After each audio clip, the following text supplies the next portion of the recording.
There we go. What the heck? I threw that thing into... How do you shut this damn thing off? Hey, can you fix this damn thing here, Andrew? I put the damn thing in manual, and then it went back into automatic. I liked it. Do-do-do. I don't want to hear that garbage. Andrew, can you please stop all this crap from going on here? Yeah, everything's running in the background. All right, yeah, please. All right, good morning. Thank you. Well, that's a hell of a way to start. I liked it. Do-do-do. I don't want to hear the damn traffic bed. I'm saying it complimented you in your intro. It did not compliment me. It sounded like a big freaking error. Do it again. Welcome to the MJ Morning Show. Do-do-do. I'd stop with the doo-doo-doot. I just wanted the MJ Morning Show open to end. All right. And then I don't want to hear doo-doo-doot. I don't want to hear any more of this. Let's go. Come on, let's go. You're the one who's going doo-doo-doot. Yeah. All right, guys. Stop. Would you stop with the doo-doo-doot, MJ? You're doo-doo-dooting. You've just doo-doo-dooted more than I doo-doo-did. MJ dropped what the hell 17 times in the last, 2 minutes. All right. What the hell's happening? Well, first of all, our computer system that runs all the audio is really a substandard system. It's like one click above freeware.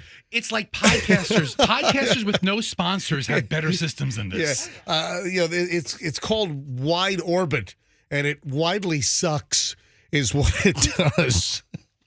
So, anyway, hey, I don't want to anger anyone on the MJ Morning Show. I don't want to tick any of the members off. Oh, okay. That's a good way to start. But you're about to. No, well, I hope not. Oh, boy. All right. Is it time for a moment of truth? Is it time for a moment of honesty? You guys are awfully freaking quiet. I just want to say do it again. I'm just trying to bite my tongue. And you're going do it again after you're telling me to... I'm trying to motion to Andrew. Play the sound effect. Play the traffic bed sound effect. No, I don't have his room up. I know, okay. And I don't want to hear That's that what do-do-doot. What's the I'm not a big fan of the do-do-doot anyway. What's going to piss us off or not? Well... Or whom? So I get on the Howard Franklin Bridge this morning. And I'm like, damn, why is there a skunk on the bridge? What did somebody hit a skunk? And it was you. It was not me. I'm like, I don't think there are skunks on the Howard Franklin Bridge. I'm like, what? Then I noticed my air conditioning was not on recirculate. Typically I have it on recirculate. Those are the arrows that kind of go in a circle on your air conditioner deal. Keeps the air in the car. It keeps the air in the car so you don't take in outside bus exhaust, outside truck exhaust. You know what I'm saying? Yeah. So if you get all the odors from outside in your vehicle, you don't have your air conditioner on recirculate. And it's kind of like, it's like what the heck was that? Was that the da-da-da? No, that was Windows. Windows. Who? That was more of a boo-doo-doo. No, that was Windows. It was the Windows Nice. chime, yeah. Where did that come nowhere. from? I don't even know where they happening. Our walls are just making noises. So I'm on the Howard Franklin Bridge, and my air conditioning's not on recirculate. And if you look at your AC panel where you have the blue or the red and the up, the down, the fan speed, look along that area and you'll see the rectangular shaped, at least in my car, arrows, and that's the recirculate. So it keeps the air circulating in your vehicle instead of sucking in outside air. Well, that was off, so I was sucking in outside air, and suddenly I've got this odor of a skunky smell. All right. And then I realized that I was behind Froggy. Well, it wasn't me, because I don't have skunk. I'm going to contradict. Can you do me a favor? Can you go out to your car real quick and just see if, by any chance, a skunk jumped into the back of your pickup truck bed and died? It must be just the natural smell of my truck. I don't know, because I haven't medicated today yet. What's funny is Froggy usually beats me in here, Yeah. So I'll be right on his tail, and I'll walk up the stairwell, and I can either smell laundry detergent, Yes, or I can smell skunk, or I can smell. Skunk? No. I'm just Have using you the guys ever term really So wait, smelled a medication. skunk? are you saying that Froggy was attacked by a skunk? No, what I'm Like saying, on the way to his car at home, I'm or not on sure the what way you guys to have the? ever smelled a skunk before, but No. I would imagine it's pretty horrendous. It was, Okay. it was a skunky smell. No, Let me- you've never smelled a skunk. I have smelled a skunk. I've smelled skunks many, many times. You're a skunk. but here's the thing, or I smell cigar, So it's like either medication, cigar, or detergent. Tide Pod?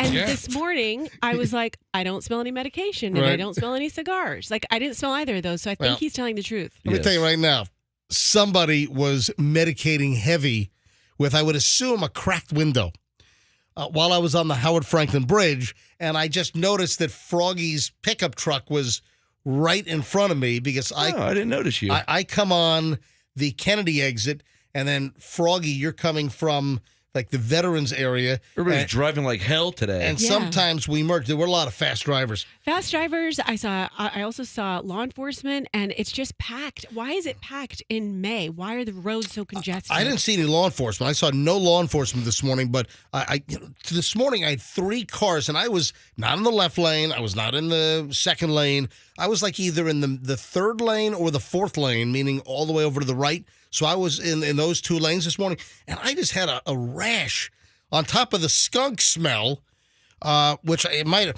Let me see if it permeated my clothing. No, I don't want to smell all that. skunky. But here's the deal. I had those jack wagons, you know, those imbitards that pull up on you at just a high rate of speed and then change lanes within feet of your bumper. I had like 2 or 3 of those this morning while I'm sitting over on the right side in traffic. I hate those idiots. What are they trying to prove? They pull up on you. They had time to move over to another lane, but they got to pull right up to your bumper within feet of your butt. What are they trying to? What message? I'm not going fast enough for them in the 2 right lanes on the Howard Franklin Bridge. So I had like 2 of those this morning, and I mean I hate those drivers. There's no margin for error. If I've got to hit the brakes, they're going to clip me. That's why you just tap your hazards. Oh, I had one on Thursday.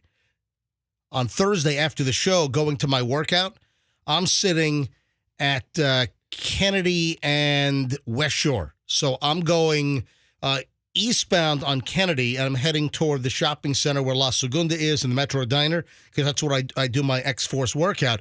And I had a car all the way from the right pull over all the way to the left turn lanes on Kennedy at West Shore, and this guy was flying and somehow decided, I need to go over there. Missed me by, I'm not exaggerating, a couple inches. I mean, at a high rate of speed, almost just totally bashed into me as I'm just sitting at the red light.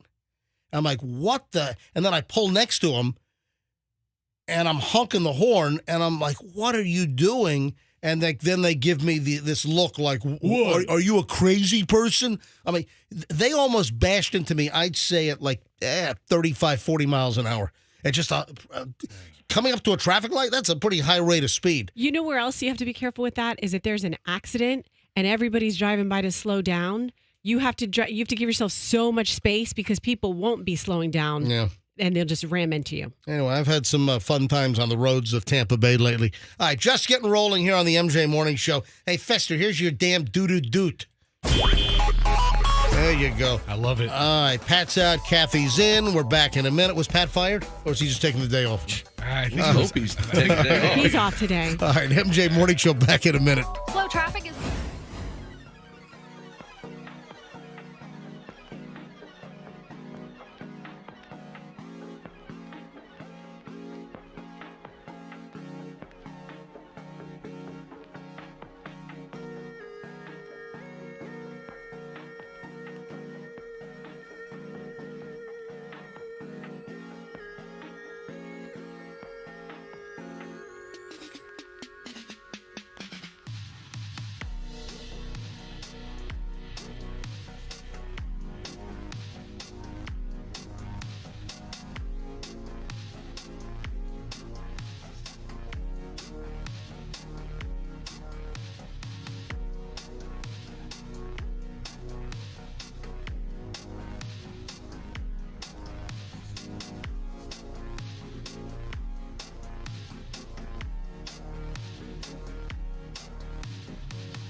Live, MJ here with Fester and Froggy, Roxanne, as we kick off a whole brand new week of MJ Morning Show crapcasting, getting closer to the big Surface Pro giveaway. We're giving away 40 Surface Pros, not 20 like we did back in November and back in August. We're doubling the fun, 40. Who the hell does this? No one does this. Giving away 40, and coming shortly, we'll give you the exact dates of when this is going to kick off of 2 solid weeks of giveaways every single hour for 2 weeks during the MJ Morning Show. Pretty damn every day, Monday through Friday. Every hour, Monday through Friday. So we'll give you the dates coming up, probably this week. I'll drop when the whole thing starts here on the MJ Morning Show. All right, a lot of stuff today. I traveled this weekend, couple of things with that whole story while I was away with Michelle doing a little parents' weekend deal with Julian up in Connecticut. Saturday night, the Lightning lost. Done. Out. Have a nice day. Golf time. Jeez, man. Oh, losers. Yeah, the Lightning. So the Maple Leafs, they have not been in the second round. They have not gotten past the first round in, 19 years or something? I mean, some ridiculous amount of time. Yeah, I mean, almost every team makes the NHL playoffs, right? I think like 3/4 of the team makes the playoffs. Yeah, the Toronto Maple Leafs were headed to their first time in the second round since 2004. Hey, and that's Toronto, where they're really into hockey. Well, Canada in general. Oh, yeah, that's right. It's in Canada. Yeah. So the Canadians are all hockeyed up good, but the Canadian teams They have been stink. they've been having their asses kicked by the American teams for quite some time. That's right. Well, not in this series. And the Lightning, Yeah. they could not win at Amalie Arena, which is so unusual. Yeah. Brought it home and then couldn't win at home. Well, So if you look at the last 5 consecutive home ice playoff games, they've lost them all. Yeah. Mhm. They lost both both games to the Toronto, right? I don't follow And the then going back to 2022 against the I Avalanche. don't follow NHL and hockey. Oh, hockey's so dumb. No, it's not dumb. No, it's I'm not just- dumb, but you can't watch it. It's not smart either. I don't see the thing they're kicking around. Well, I never see the puck. Is that what it's called? A little puck? That's great. Name it Yeah. after a curse word. Right next to it. Yeah, that's great. What do we call it? I don't know. What the? No. It's called a puck. no, the F is far from the P. Yeah, all right, yeah. they're not right next to each other in the alphabet. No, but I don't follow hockey intensely. But obviously, I'm aware of when we're in the playoffs and everything, and to come back on home ice and to drop it on home ice, do or die situation kind of sucks. But everyone that I know that's into hockey, they said, "Hey, can we get some defense? Do we have I guess we have a defense problem with the Lightning right now. Is that it?" Just wear and tear. Were they chanting defense, defense? I love these guys. Hey, everybody I know talks about hockey. Go get some defense. What are they defending? You can't even see the puck. You can't see it. This like frozen Boston cream donut looking thing just zipping across the It's ice. ridiculous. Make it glow, and I'll watch. Hey, who sent me this story? Because I passed over it. I saw it while I was doing preparation over the weekend, and I was on a 3-hour flight yesterday morning flying back from Connecticut. And, I bought the $8 Wi-Fi on Southwest, and I'm doing a ton of prep. I saw the story, and I kind of said, nah, I'm not going to do that. And then somebody sent me the story last night. Well, it wasn't you, Froggy, because you've never sent any It was prep. me, actually. It was I not sent you. Good job, Frog. You've I never sent did. me any damn prep. I sent it. Was it Fessa? Was it you? I don't know. What is it? It was about these are the worst drinks for your health, according to nutritionalists. That was me. That would have been faster. I saw it. And You sent it to me, right? I did. So I saw this, I think, in the New York Post online. And Initially, I thought they were like bar drinks. no, well, it's a combination. Yeah. I think it's. I think there are some alcoholic drinks, but I passed on the story, and then Fester sent it to me. I'm like, you know what? But because it's obvious, the What is it, like soda? well, yeah, all of these. Ah. Well, it's all of these sugar-filled drinks, but it's not just soda. It's other drinks that a lot of people are just jamming down their gullets, man. They're just putting these things down, and they're not thinking about all of the hidden sugars in these drinks. So, all right, I after Fester sent it to me, I'm like, all right, I passed on this originally. I'm sitting in row, 8 on Southwest. Well, that's a good boarding group. In the aisle. Oh yeah, we had row 8. We had A49 and A50 because we were right on that, man. I'll tell you what, we left yesterday morning, so Saturday morning at 7:05, we left BDL, which is the Bradley Hartford International Airport in Windsor Locks, Connecticut. We left yesterday morning at 7:05, so the boarding opens up at Saturday morning at 7:05. It's 24 hours prior, and that's the deal with Southwest, is you got to be right on it. If you're like a couple of minutes late, man, you get snaked, and before you know it, you're just a total loser in the C group or something, or you're the back end of B. So we had a chance to sleep in on Saturday morning, but no, we got to set an alarm at 7 o'clock to be in place to check in at 7:05. And Michelle and I were both on our phones. We're on our Southwest apps. We're like, all right, 7:03. All right, 7:04. I'm doing a countdown like, all right, 30 seconds, Michelle. 20 seconds, Michelle. 10, 9, 8, 7, 6, 5. And Southwest, for whatever reason, I do notice this, they're like a second or two behind. So even when it's exactly like the time, it seems that their system is like just a couple of seconds off. So the first time I hit it, it's like, not available yet. I'm like, yes, it is. I'm looking at the atomic clock time on my phone app. So then I get right in and I check in, and boom, Michelle got A49 and I got A50. So we were in the A group, which gets you pretty good placement, and it gets you bin space. See, that's the deal. You need bin space. You know, because we don't check bags. Right. So, you don't want to end up with a middle seat, and you don't want to end up with no bin space, because that sucks when they're like, oh, yeah, we got to check your bag. There's no more bin space. So we got in A49 and A50, which is good. But if the flight is jammed up, Julian flew Southwest a couple of months ago, and he was right on it because Julian's a stickler as well. He was right on it at the exact time, and he ended up like in the middle B's when he was like right exactly on time to check in. So it also, I think, depends on some other factors. But so we get in, but then also our flight was not totally full, so I don't think there was as much competition trying to, snake that A group. I think Southwest sells priority boarding. They do. Sell A group placement. And there was a whole chunk in the early A's that were empty because they reserve a whole bunch to buy the priority boarding or buy your way onto the A-list boarding, whatever the hell they call it.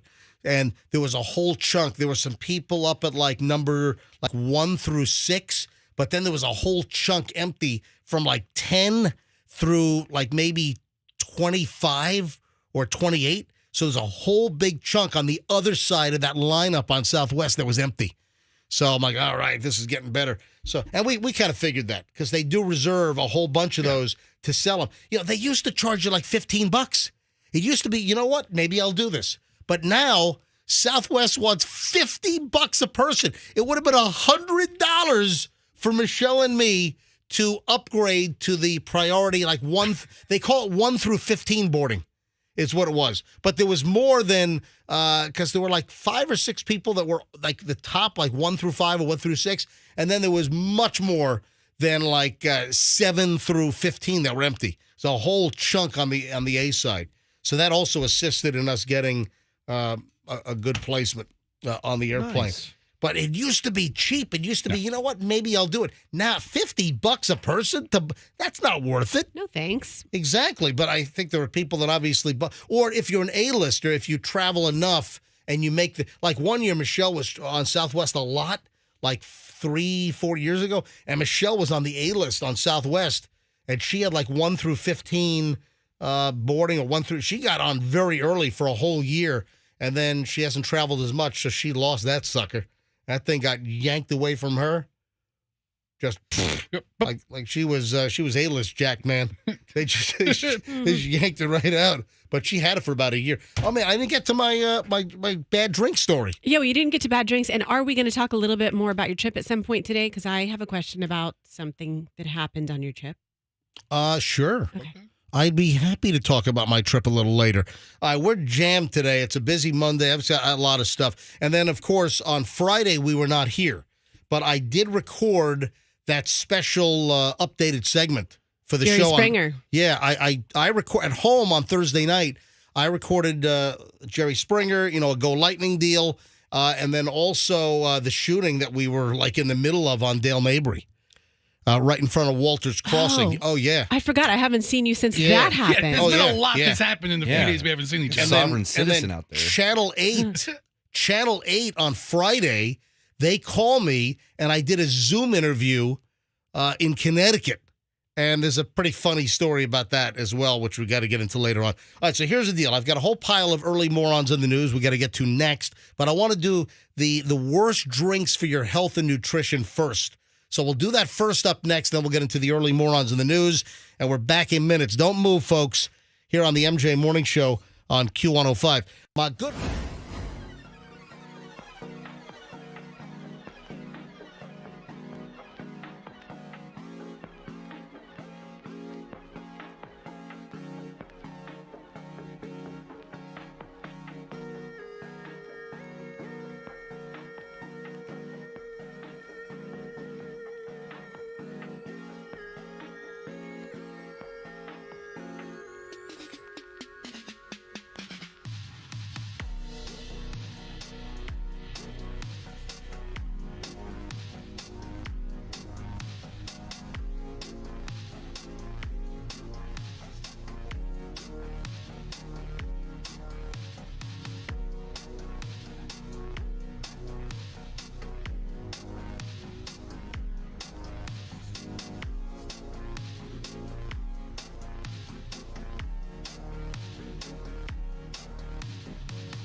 So MJ here with the crew, Roxanne, Fester, and Froggy. Now, typically I'd roll right into the early morons in the news, but I want to do the crappy drink story. This is stuff that's just really bad for your health. I was going to skip over this. Then Fester sent it to me also last night. I'm like, you know what?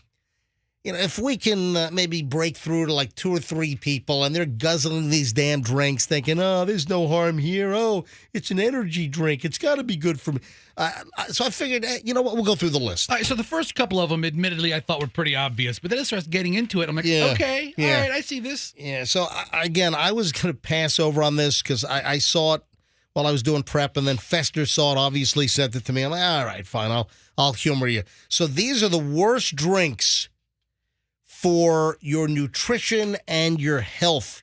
And yeah, there are a lot of obvious things on here. So energy drinks and pre-workout drinks.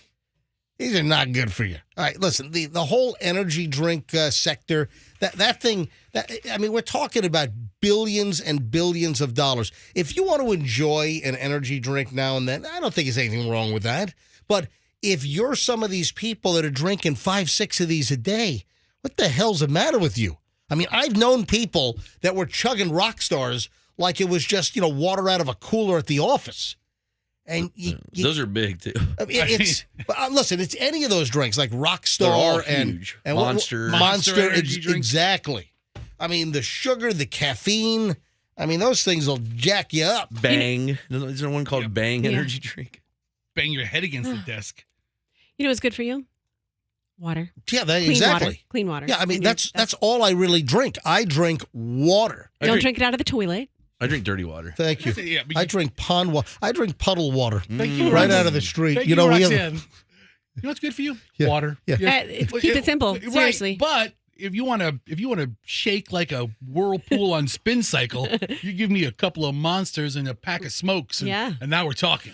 all I drink is water. I drink either still water or sparkling water. I will add some like lemon or lime juice. I'll do a couple of squirts to give it just a little hint. Look, I have no problem drinking it plain, and I do. But, probably half the time, I buy those, what I buy? I buy those Sicilia, you see them in the produce section of the supermarket? This is the squeezed lemon Use and your lime word, juice. use your words. Use your words, Screw you. Fester. Use your words.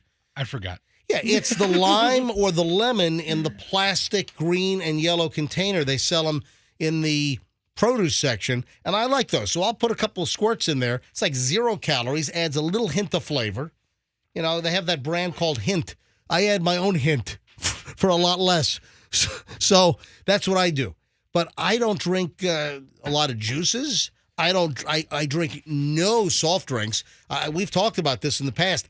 I have maybe 1 or 2 soft drinks a year. I mean a year. And a lot of times it's like an El Cap. I'm getting a big old cheeseburger, and sometimes I'll indulge. Seriously, once a year, I'll get one of their IBC cream sodas or root beers out of the bottle. Ooh. I don't think I've had a soft drink in, I don't know, a decade. I accept if I have a tummy ache and I have ginger ale. That's it. Ginger ale is good for your stomach if you're sick. With a splash of scotch. Really good. That'll get you Just right. a little bit. Yeah, so energy drinks, not good for you. The side effects that you might get from the excess stimulants that are found in these, like, the caffeine will jack you up. So it's pretty obvious. Energy drinks and these pre-workout drinks, they're not good for your health, according to nutritionalists. Then on the list, sweet alcoholic cocktails. Ugh. Yeah. Oh, those are the only kind I like. Just give me a glass of good bourbon or scotch or whiskey, just neat.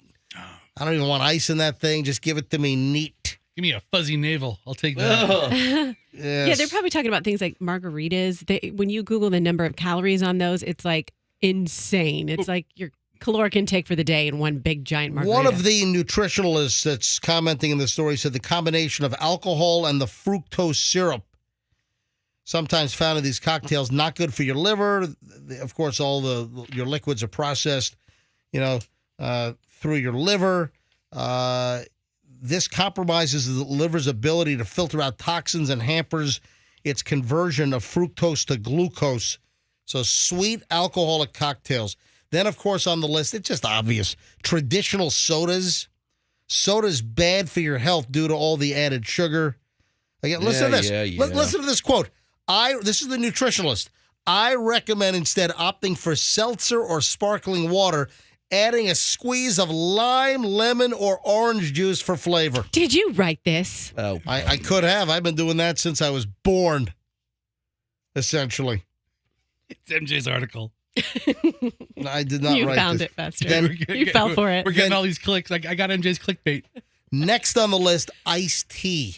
All right. So they have to be talking about sweet tea, right? Yes. Yeah. Okay. Yeah, if you drink just regular tea, and especially green tea and black tea, there are certain teas that are better for you than I think the black tea is bad for you. than other Really? The black Teas. tea's bad for you? Tell that to Uncle Si from that one show with the beards. You remember he always has a tea? What the hell are you talking about? Let's talk about a show I've never heard of, much less seen. What if- Uncle Si from the Beards. No one knows what the hell you're talking about. What's the name of those guys? Oh, Duck Dynasty. Okay, yeah. That's not the name of the show. the Beards. By the way, the beards. It's Duck Dynasty. Uncle Si always has a cup of black tea. That's I right. watched 10 minutes of one episode. Oh, it's the best. It is the worst. What? It is the worst crap. No, they get in such hijinks. It is the worst crap. And it's all And real. It is the most scripted, No. stilted stuff. They're trying to be spontaneous, but you can hear them reading their lines like this.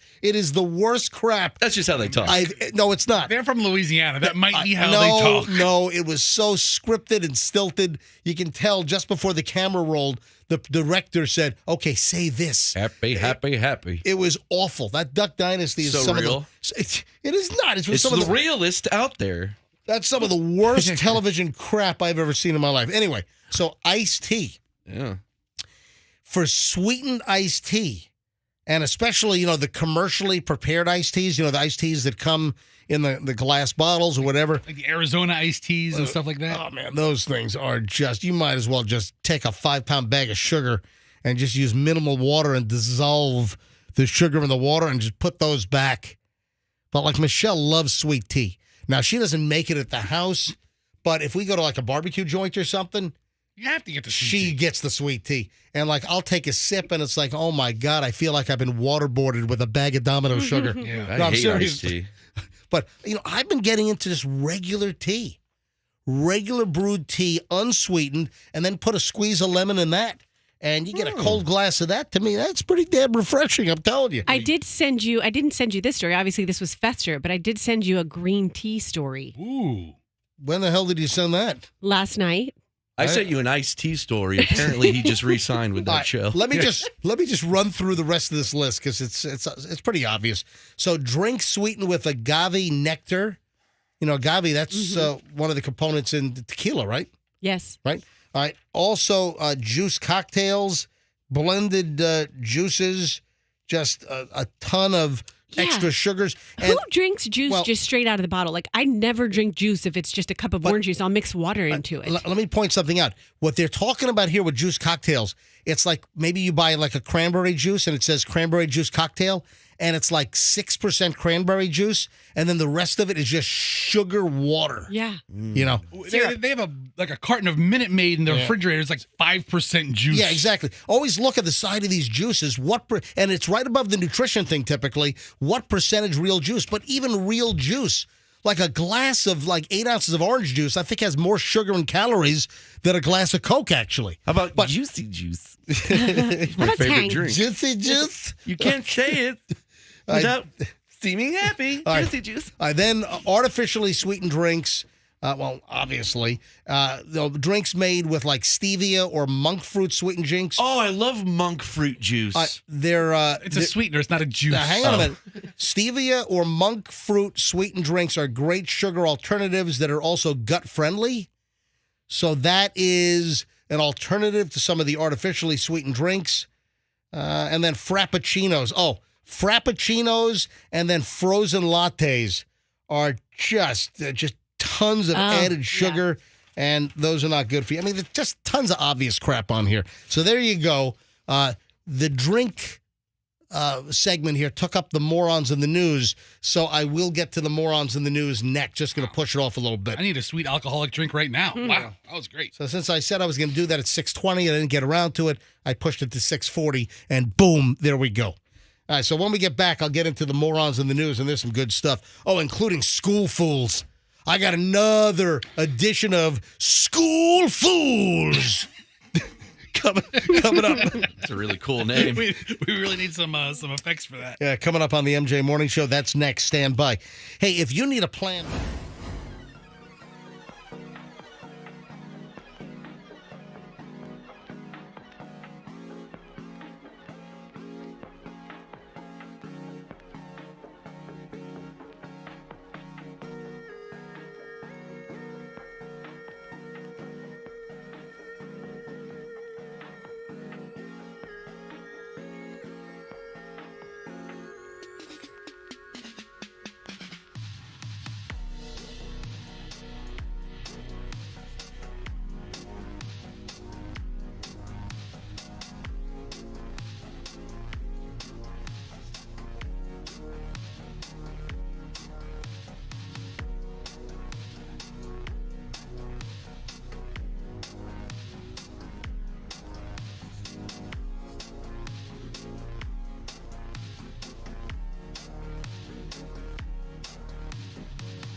Up on 7:03 on a Monday. Welcome, folks. Appreciate you listening to the MJ Morning Show here on Q105. We dropped the big news last week. We are giving away not 20 this time, but 40 Microsoft Surface Pro tablets. I will this week reveal the timetable. So sometime I'll figure it out. I'll probably I'll figure it out by tomorrow, and sometime this week we'll give you the full details on the exact date on when it's going to kick off. It's going to happen shortly, but we're giving away 40 of these Microsoft Surface Pro tablets. These are Surface Pro 8s. These things originally retailed for like $1,100 a piece. I mean, whoa, not 20, 40 this time. And no one's doing this but the MJ Morning Show here on Q105. All right, so I'm running a little late with the Morons in the News today because we did a couple of other things earlier. So I'll get into that. And part of Morons in the News, though, is school fools. I like that. For whatever reason, I hear Mr. T's voice. Oh, did you see he's back in some Skechers commercial? He is? How old is he? Yeah, how old is he now? Well, first of all, he looks like a pencil. I mean, this guy was built and huge. And Ozempic. Now, Mr. T. He was sick for a while, wasn't he?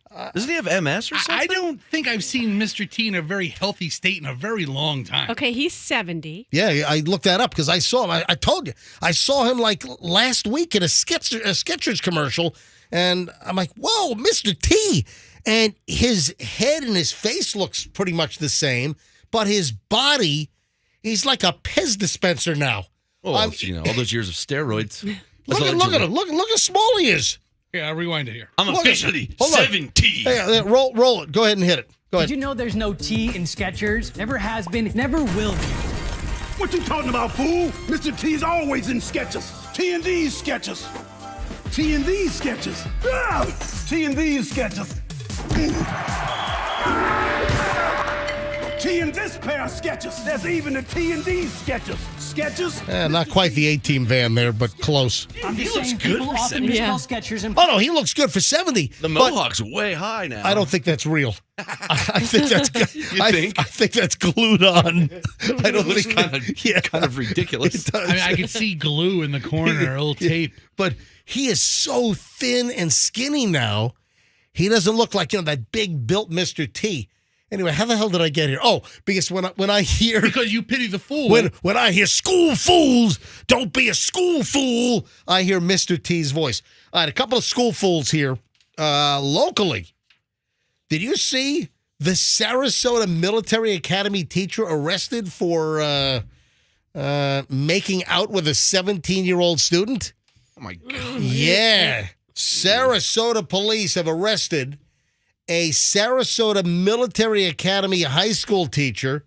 This happened on Friday after she made out with a 17-year-old student, according to the Sarasota Herald Tribune. It's always a woman now. Michelle Little, 29, faces felony charges of lewd, indecent, lascivious touching.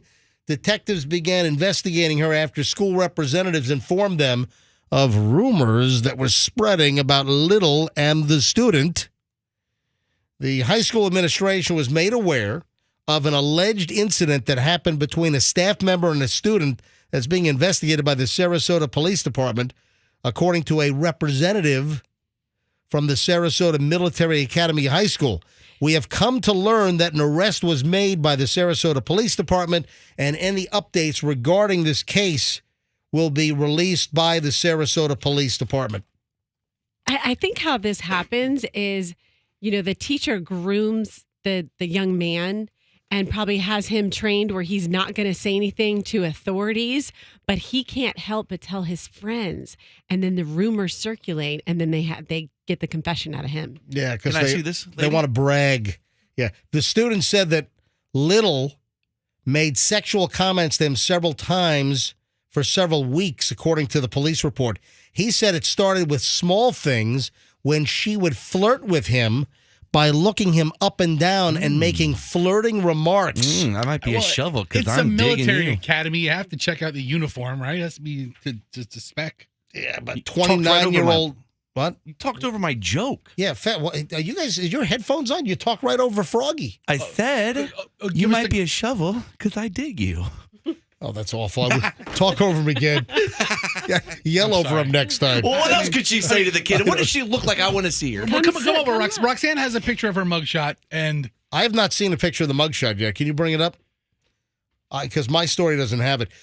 He said things started, she was flirting with him, looking him up and down, and she would call him dangerous because he was only 17 years old and hot.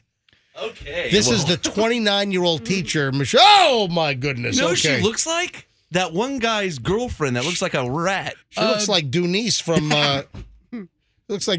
Saturday Night Live. No, FTX guy. Sam Bankman Fried. He looks like, she looks like his girlfriend. Oh, yeah, she does.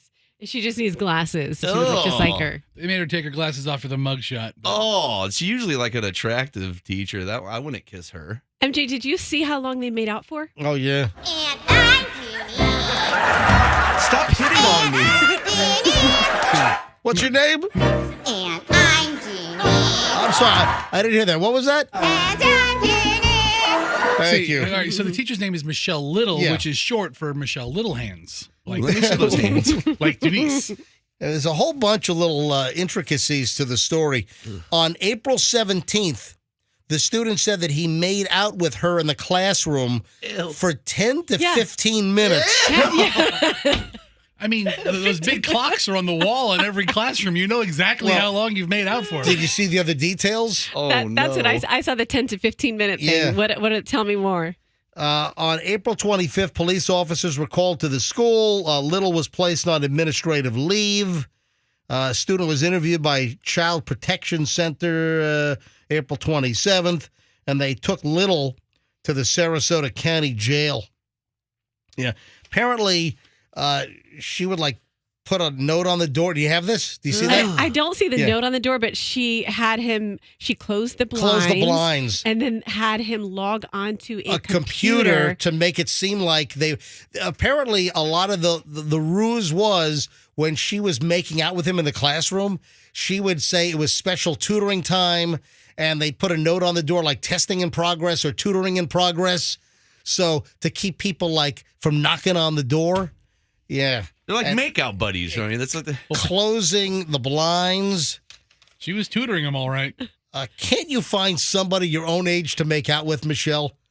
Mrs. Little wants to find somebody. Apparently not, because the minute you say, hang on a minute, they run. Oh, she looks like she has bad breath. I don't know. 17 years old, you don't care. Yeah, so Sarasota Military Academy. What are these teachers going to learn? It's unbelievable. What are they going to learn? I mean, how many more of these stories of teachers diddling with students? Guys, I made out with Miss Dunice. So It was awesome. I mean, honestly, if we have this many stories, this many arrests, how many do we never find out about? I wonder if anybody at my high school was making out with teachers. They were all pretty ugly. I mean, I had majority very old teachers in high school. At least. Oh, man. Speaking of old, I had a flight attendant on Southwest yesterday. The guy was 80. I'm telling you. Oh, my God. I'm telling you. I mean, it was like Joe Biden was the flight attendant. I'm telling you. No, it was. Because beverage? Well, the guy seemed very spry. The guy seemed to be in good shape.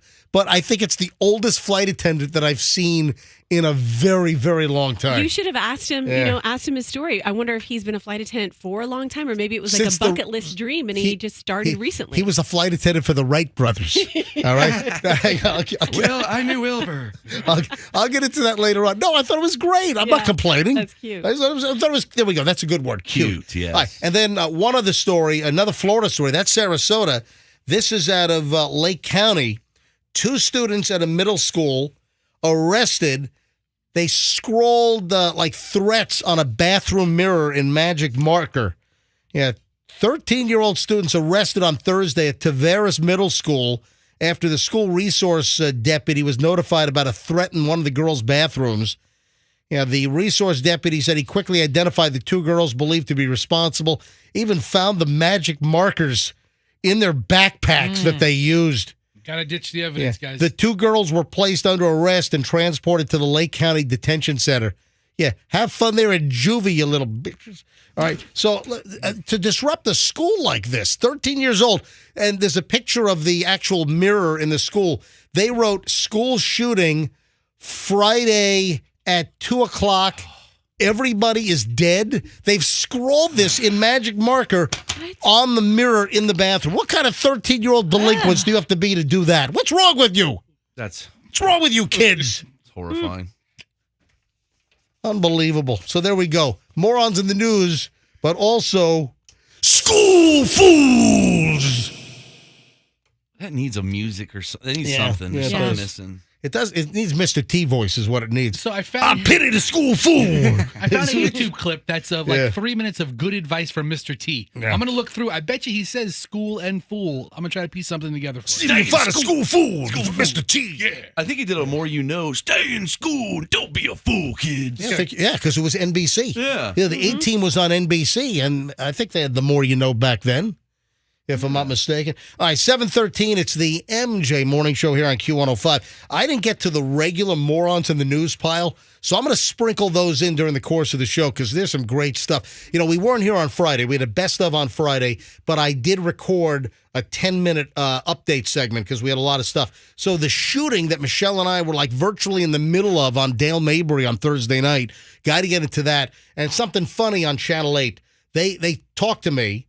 And I was part of the news story Friday at 5:30 on Channel 8. And there's just something funny I want to point out. And I tried to offer some advice. But hang on, we'll get to that. We got a loaded segment. We go an hour and 20 minutes nonstop. Froggy has a problem with his new dog. We'll get into that. You've got a question about my weekend trip? Yeah. Apparently. All right, hold on. We're loaded next. We're back in minutes here on the MJ Morning Show on Q105. Do not move.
Happy birthday to you. Come on, Fester. All right. Happy birthday to you.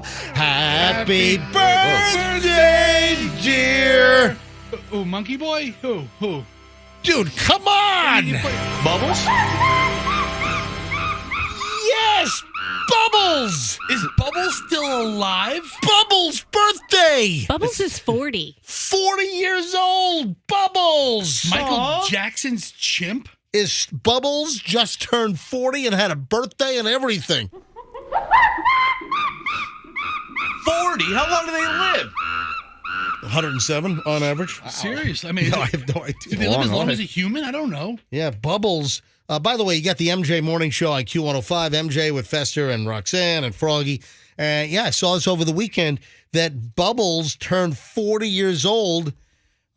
He did get a cake, a special ape healthy cake, according to Patty Reagan, who is the founding director of the Center for Great Apes, which is right here in Wauchula. Is it really? Oh, yeah. Bubbles is in Wauchula.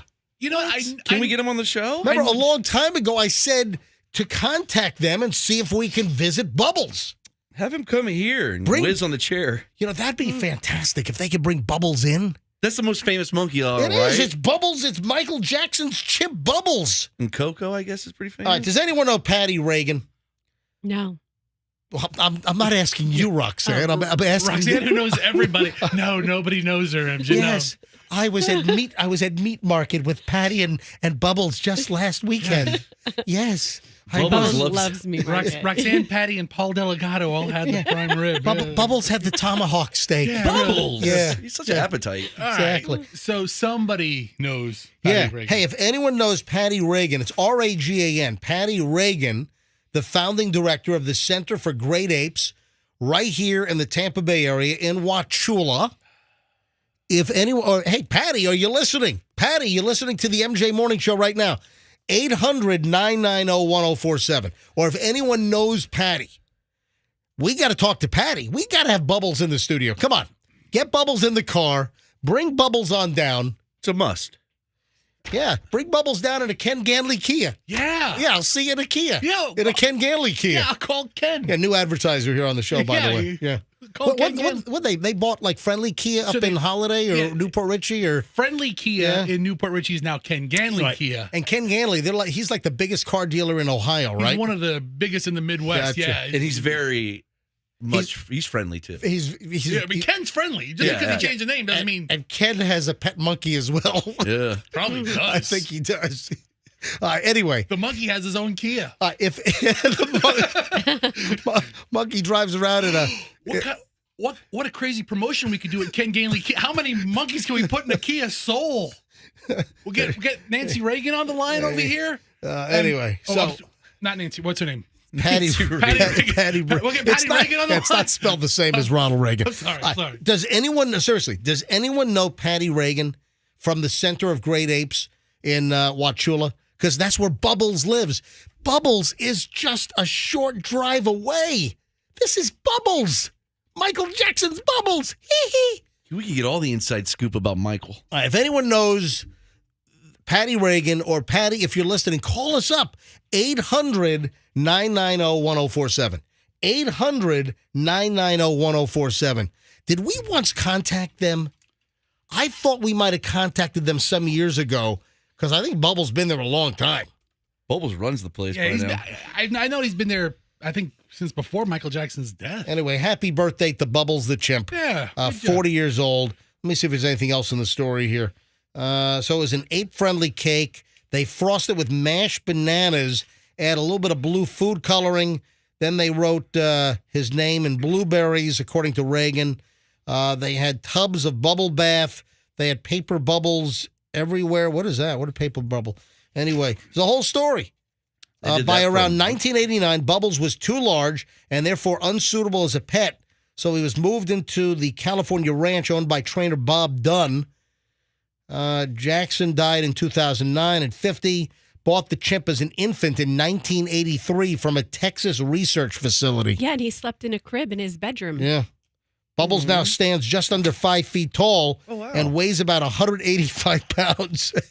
This is not a cute chimp anymore. Well, listen, I'm sure Bubbles is adorable. I wonder if Bubbles is like a nice chimp. Because remember, the chimp up in Connecticut ripped the lady's face off and her arms off. Remember that? Yeah, I don't think they're giving Bubbles the wine. chimp, Remember Travis the chimp? He was a wino. All right. Bubble does everything he can to give a good name to chimps, and then there comes Travis. All right, Fester, you got to get a hold of Patty Reagan. All right? Get a hold of her and see if she can bring Bubbles in one morning. Didn't Reagan have a daughter named Patty? Yeah, did. Absolutely. That's Patty Davis. I'm sorry. Patty. Oh, my God. Yeah. Patty Davis. Yeah. Hey, Roxanne, you said you got a pretty nasty text. I mean, look, I get so many great, fun texts. Oh, listen, 99% of our texts are fantastic, but every once in a while we get somebody that apparently wants to kill us. Oh, this person. All right, and this is consistent. This is like. So this was earlier this morning when we were talking about the lightning? Yes. That's the thing. He hates us, but he keeps listening. So he said, I hate people that talk about the lightning hockey and don't know what they're talking about. Okay, why are you listening to our show? Because you should not be taking any of our sports information to the bank. I would just as soon you shut the bleep up and stop bad-mouthing if that goes for all of you on that radio station. So just do the people that follow it and know what is going on and shut the hell up. Whoa. I thought you said shut the F up. Yeah, I just bleeped it Are for you- air. No, you said shut the hell up. He said a shut the hell up, and he said a shut the bleep up. Oh, shut the Yeah, F-bomb Yes. up. He Wow. is the variety. All right, so this guy's angry because what? It's 6:20 this morning. Yeah. About an hour ago, I said, "Hey, too bad the Lightning lost in round one. They're out, and the Maple Leafs have moved on to round two for the Yeah. first time in like 19 years." Man, and the hell up. And this guy's telling us to shut the bleep up. Yeah, he is. All I mean, right. he says rude stuff all the time. He's like, "That girl is stupid. MJ, you're a bastard." What? Yeah, Wait a and minute. I just Wait a minute. You're reading texts from this guy. Yeah, When- these are old ones. When did And I'm hold just on? like, When did he call me a bastard? What's You're a what's It the was date? April 21st. On April 21st, he Yeah, called me a oh. bastard. Yeah. You were a bastard that day. He's right. And What is- all I say to him is, "Okay, my sweetheart, all the best to you. Have a wonderful Why do day." you say That's that all- to him? Because that's like more annoying than He's if someone crazy. is contentious. Or give him no response at Like, all. Usually I don't. Okay. Wait, has he said any? If you look back at his text record, has he said anything nice about us? Never, Roxanne, never. jot- No, jot- he hates us. hold on, jot down But his this has number. been going on since 2022. MJ, let's get this guy in the line. Why? If we're causing, Really? if we're causing Really? you to be so upset, why do you listen? I don't to want the- to talk to this guy. He'll Sounds drop the rude. F. I'll run we out of don't dump need button to- space we here. don't need to All talk right. to him. Yeah. No. I know So- you like airing things out. But the guy listens all the time and just Yeah. berates us over Yeah, text. Yeah. Even though he says he's not going to listen, I mean, he hates us. That's yeah. not nice. What does he think of Bubbles the chimp? Probably loves Bubbles. All right.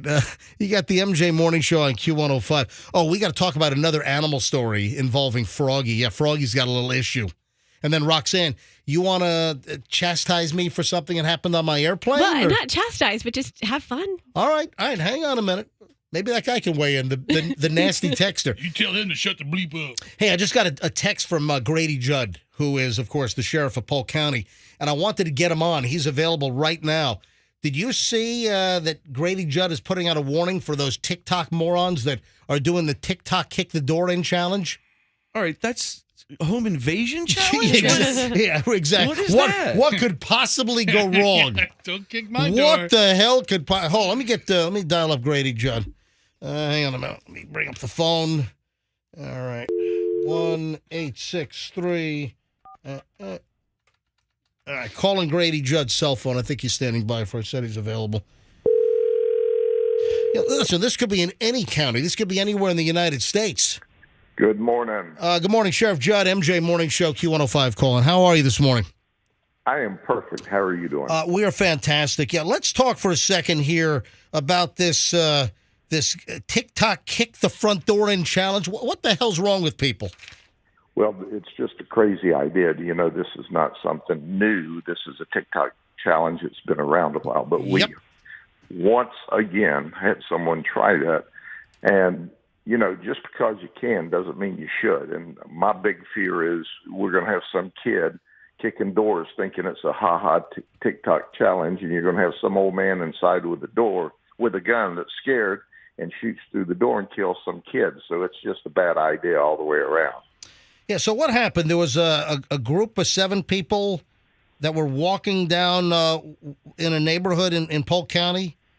Absolutely. And they had flashlights, Yep. and they were kids. Yep. And apparently a couple of them ran up to a door and kicked it. Well, the good news is the person on the inside called us and didn't shoot through the door. The bad news is they could have tried to articulate, somebody's trying to kick my front door in and break in, and I'm protecting myself. and shot somebody, and we never want that. So Have you had in Polk County, have you had the other TikTok idiot challenge where the kids were like smashing through people's backyard fences? no, we haven't had that, and that would be a bad day for them once we caught them. Yeah. That's another one. You see these videos online of these morons literally destroying people's fences by like running through them like a cartoon character and smashing out panels. And that's going on. Kick the door. I mean, what could possibly go wrong if you try to kick someone's door in at 10 o'clock at night? Yeah, Well, nothing I can good. assure you that somebody with a gun may think they're being broken into, and that's a reasonable thing for them to think. Yeah, listen, this TikTok, I wish they'd go ahead and ban this thing. First of all, it's the Chinese spy component and all the data. This is a Trojan horse. They're able to also psychologically affect our kids because of the algorithm and taking them down rabbit holes by suggesting new content and refining that content. So it's not only a psychological game that they're able to play with the TikTok algorithm, but it's just also all the data that's being collected on everyone and all the access that people are giving this company that owns TikTok, which has, full relationship with the Chinese Communist government. Of course, you don't operate in China without having a relationship with the Chinese government. 100%. If you think they're our friends, you're thinking wrong. 100%. But the reality is, anybody who thinks those TikTok challenges are cool needs to rethink that. We've already locked up people for some TikTok challenges that amounted to criminal conduct, and we will put you in the TikTok jail. I guarantee you. Now, and the only sound you hear in jail, Sheriff, is the tick-tock of the clock in the corner. Oh, we don't even show them a clock because we don't want them to know what time it is. There you go. All right, Sheriff Grady Judd. Thank you, Sheriff. Always great to have you on. Have a great day. You too. You too. All right. Froggy. Yes. Let me see your glasses again. This is See how fun. stupid my backup glasses Oh are? my god! Oh my god! So that's not your primary set of my glasses. God. No, these are not. Look how little they are. Oh my! I gotta hold these up to the camera. Hey, Andrew, look at the camera. Holy can crap. Can you see how marred and scratched and screwed up the lenses are? Tell me where to hold it so you can see it. All So right. that's not cracked. That's scratched. It is scratched beyond recognition. First of all, if you look through the left lens on Froggy's glasses, first of all, the arm is all jacked all the way to the side. Yeah. The corner is chewed up. The lens looks like it looks like somebody took like a roofing nail and just scratched the whole lens. Froggy, Unbelievable. if you put these glasses on, your left eye would look like somebody took like Yeah. 80 grit sandpaper and scraped your cornea. So those are your primary glasses? Yes. The ones that are destroyed? Okay, stop. Yes. And these I'm wearing are like 2 prescriptions ago. And Look through those glasses, MJ. How bad are Froggy's eyes? my eyes are Well, terrible. I have contacts in, so I can't. Right. I No, can't you'll tell. get a good sense of. My He's God. counteracting Froggy's bad eyes with his bad eyes. MJ, it looks like somebody tied him to their bumper and went for a ride down the interstate, and they're all scuffed up. Now, She chewed the glass. guess who did this? He said she. Kim. Kim, his wife. Yes. Kim, his wife, chewed his Can glasses. you believe it? I've been telling you, man, Hey, she's feisty. It's their new $4,000 French bulldog. Yeah. That's who did this. Well, she's what's more little expensive bitch. now. With what's her? It's Elizabeth. Yeah, Miss Elizabeth. We call her Lizzie. Miss Elizabeth, their brand new French bulldog, which they got live here on the MJ Morning Show, and the breeder brought it by like a month or so ago. Got Great him. dog. So you were sleeping and you fell asleep with the glasses on, and she took them off your face. Yes. She took them off my face and chewed them to living hell. So bad that why? The fact that she chewed the lens. She's chewing glass. I'm holding them up to MJ TV. I'm handing them to Fester now. It's horrible. Yeah, so I Fester, was so mad. Fester's gonna put them on. Oh my God, Froggy! Look at this thing. It's like you're in a blurry hailstorm. Oh. And Froggy is blind. Yeah. You really have bad eyes. Yeah, What else you're is gonna, this? You're going to get a headache. What else is this dog chewing? I mean, the dog already cost you $4,000. How much more is this dog gonna cost you? Our new dining room table took a hit from her. Oh, are you serious? Yeah. Oh, wait a minute! You didn't tell us this. Well, just a little, she got a couple. Chew the legs or something? Yeah, a little bit of the leg. What about the other thing little doggies like to do? She Do you chewed need one of my cigars. What?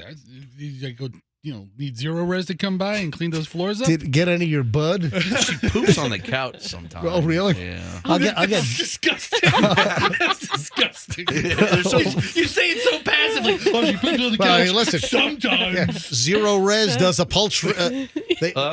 Zero Res does upholstery as well as carpet. So They're little duties, so it's not that big let of a me deal. know. But all right, so your glasses are a casualty. Your new dining room set has been chewed. Yeah. Oh my God. She's chewing I found her chewing a pair of scissors a couple What? days ago that Yeah. she took off of something. Let her keep chewing the scissors. I She'll don't learn. know what she did. Probably the She'll learn. plastic handles is what. I don't think she's chewing the metal. Yeah, she no, get- no. Did she get in trouble for chewing stuff? How do you punish her? Yeah. I didn't realize until 6 hours later when I woke up. Well, it was Oh, at so you 6 can't do hours. it It was then. 5 hours. Wow. And I woke up at 5 in the morning, and I'm like, oh, okay. And I went back to sleep, and then I woke up, and Kim's like, oh, I think Lizzie chewed your glasses. And I'm like, what? How often do French bulldogs end up in the animal shelter? Oh, you gonna, no. Are you gonna drop Lizzie off? No, she's Chewing the up sweetest- everything? She's so sweet. This caught me off guard, though. I was upset because my backup glasses are bad, and I'm driving with, the wrong subscription or prescription. All right. Yeah. Subscription is what you have to Sports Illustrated. Prescription is what's for your eyes. So Yes. I'm Gotta go to the eye doctor. I gotta get a new subscription. Yeah. Yeah. I think I'm legally blind at this point, so I got my new frames picked out, and so they're going to be here in about 2 weeks. Roxanne, what's your problem with me and my airplane trip over the weekend? Well, it's not a problem, but you know what I do when I scroll through my IG feed? I never have the volume up. And so I just was scrolling through my feed and I saw a video that you posted, and you posted this on your outbound flight, so 3 days ago. This was our Friday morning, 5:20. Friday morning, we took the 5:20 Delta flight to Atlanta, and then we hopped on a flight from Atlanta to Bradley in Connecticut to Hartford.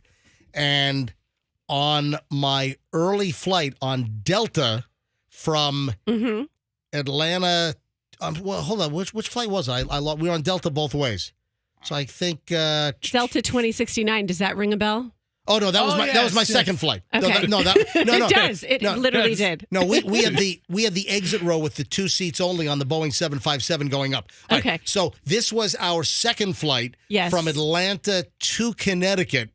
And So since I can't hear what you're saying, I just make up my own words to what you're saying. So it's a video of you. hold on, hold on. Yes, Why don't you turn the damn sound up and listen to it? because Just hit the little speaker sometimes button. This is more Interesting. fun. Hold on. So you have not listened to my actual audio? Well, this is how I do it. Just the effort you take to make up lines. You make up your own and voiceovers? stories and plot lines and hooks. And wow. So it starts off with you, and you have a video of, you can see the Spirit Airlines plane in the distance. And so I picture you saying, thank God I'm not on Spirit. And then you pan to your Delta pamphlet and you pull that out. I'm on a Delta flight. Michelle and I are so happy we're on a Delta flight. We're going to pop a Molly right now. And then you show a little yellow pill in your hand. Yeah. And so I imagine that you and Michelle are about to do drugs on the airplane together. Oh, jeez. Is that what happened? It's fascinating the way her That's a mind really works. good story. We're gonna roll some Molly we're gonna roll some X or whatever they say. So we're on the Delta flight, and I look down at my feet, and the seat in front of me on the floor, you've got the metal track that the seat is on, and then I see this bright yellow thing. I'm like, what is that? Wait a minute, that's a pill. So I picked up the pill because pills have little identifiers on them, and I could see that there were black numbers on the pill. Was it a Nuprin? It looks like a No, yellow no, pill. with Little like, yellow different? No, it's a capsule. So it's an actual capsule with the two ends put together. So I pick up the pill. Why'd you touch? It could have been fentanyl. Well, that's people. Hang on a minute. So people are yelling at me Yeah, really. on Instagram in my comments on my Instagram feed. People are yelling at me. This guy talks about fentanyl all day long, and he picks up a pill off the airplane floor. I know. Why would you touch that?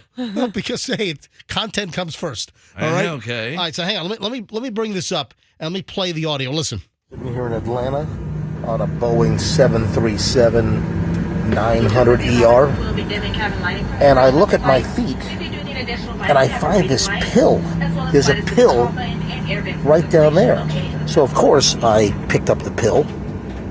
Of course. And it says SG 180. SG 180. SG 180. So I asked Michelle to look up SG 180 on the pill identifier so we can name that pill. By the way, we're taxiing now. We're going to Connecticut. All right, so Michelle, you looked up the SG 180 pill, and it is what? That's the pill. That's it. Yeah, that's it. What is it? It's called what? Gabapentin. GABA or GABA? Yeah. It's a gabagool. Gabapentin. And what the hell does this pill do? Should I take it? All right, what is gabapentin? Do you have seizures? Yes, go ahead, take it. It's for seizures? Yeah. Oh, you have restless leg syndrome. Oh, it's for seizures and restless leg syndrome? And what else? Nerve pain from shingles. And nerve pain from shingles. I think you all three of those. Yeah. Oh my God. Yeah. So it was for nerve pain, for shingles, for restless leg. I'll take it for a little restless leg syndrome. I think the last ailment I want the person sitting next to me on a plane to have is restless legs. Take your damn Yo Gabba Gabba pill. What is it called? It's gabapentin. I want the gabagool. I want the gabapentin. Give me the gabagool, the gabapentin. So that's what it's called. And as soon as I posted, this thing's got like 6,000. Let me look at my. I don't think people that look at it can see how many. I can't see how many views you have of it, but I can see how many Yeah. comments. So- And they are not in your favor. No, well, a lot of people are like, what the hell are you picking up this pill for? Well, because listen, it's a Delta, you know. Oh, and then we had an aborted takeoff on that flight. Oh no. Well, hold on. Oh yeah, Ooh. we had. Did you really? Yeah, we had an aborted take. I got to tell that story here.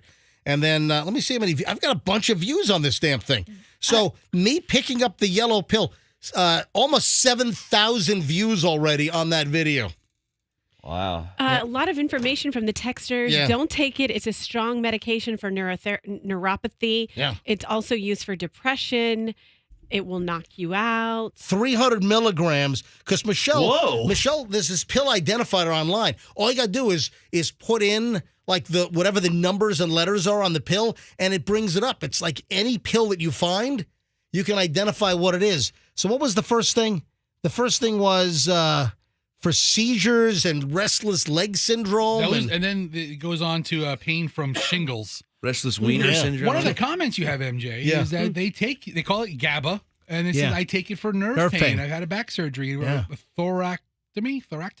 Thoracotomy looks like a shark bite on my back to remove my right lung. What? Holy moly. Lucky to be alive, and GABA helps. Well, thank you for the comment. No, a lot of people commented on this. Yeah. But there were numerous comments. Why the hell you picking up a pill with all the fentanyl stuff out there? It's true. Listen, I needed a video. I needed some good content. So I picked up the pill. I'm And surprised you didn't point out how the pill looks like a little minute Spirit Airlines. It does. So it's pretty funny because the video, it's on, by the way, it's on my Instagram. So if you want to see the video, you can, the actual picture is me holding the pill in my hand.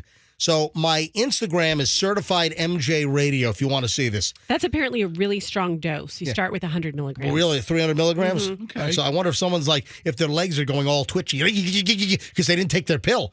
I found it on the floor at my feet, at my seat. All right, so if you want to see the video, it's on my Instagram, and I'm Certified MJ Radio. The word certified, then MJ Radio. Certified MJ Radio. See the video and give me a follow. So if you don't follow me on Instagram, it's amazing content like me picking up stray pills on airplanes All right, that so- you get on Certified MJ Radio on Instagram. After everybody got their, hey, idiot, don't pick up the pill, it could be fentanyl Yeah. scolding of you. Yep. Now there's two kinds of responses that we're getting. Yep. One, it's a very common pill. A lot of people take it. It's common for those ailments. The gabagool And I've got a bunch of texts and messages already since we started this that, hey, they're grateful a child didn't pick it up. Oh, yeah? Yeah, for real. I'm sorry, a young person, Yep. because you're a child, but Yeah. they're glad a kid didn't pick it up. Absolutely. So there you go. You saved a life. Maybe so. A hero. And were people saying, "Hey, I'll give you $500 to take it." Somebody, I think somebody wrote that in the comments section. Give you $500 if you take it. Yeah. All right. So the shooting that Michelle and I got in the middle of on Thursday night. This is a crazy story. Now, if you were listening to the show on Friday, it was a best of show, but around this time, I actually recorded a segment Thursday night when we got home to run because there's a lot of things going on. Jerry Springer died, so I wanted to be able to mention that on last Friday's show. And then the Lightning having to play. They won on Thursday night, and then it forced another game on Saturday, back here. And so I did a segment. I recorded it at home for Andrew to play on Friday morning at about this time for our Best Of segment. So a little bit of a follow-up here. On Thursday night, this is about 9 o'clock Thursday night, and I'm filling up the car with gas at Walmart on Dale Mabry and 275. They typically have the cheapest gas prices in town over there, unless you go to Costco or you go to a Sam's Club gas station. Then it's a little cheaper there. But we were out a little late because I'm never really out on a Thursday night. But Michelle spent a couple of years at the Hillsborough County State Attorney's Office, 13th Judicial. So every year, apparently, they have like a get-together. They have like a reunion get-together. And Thursday night, Michelle wanted to go. So she went, she took an Uber there, and then I said, hey, I'll pick you up.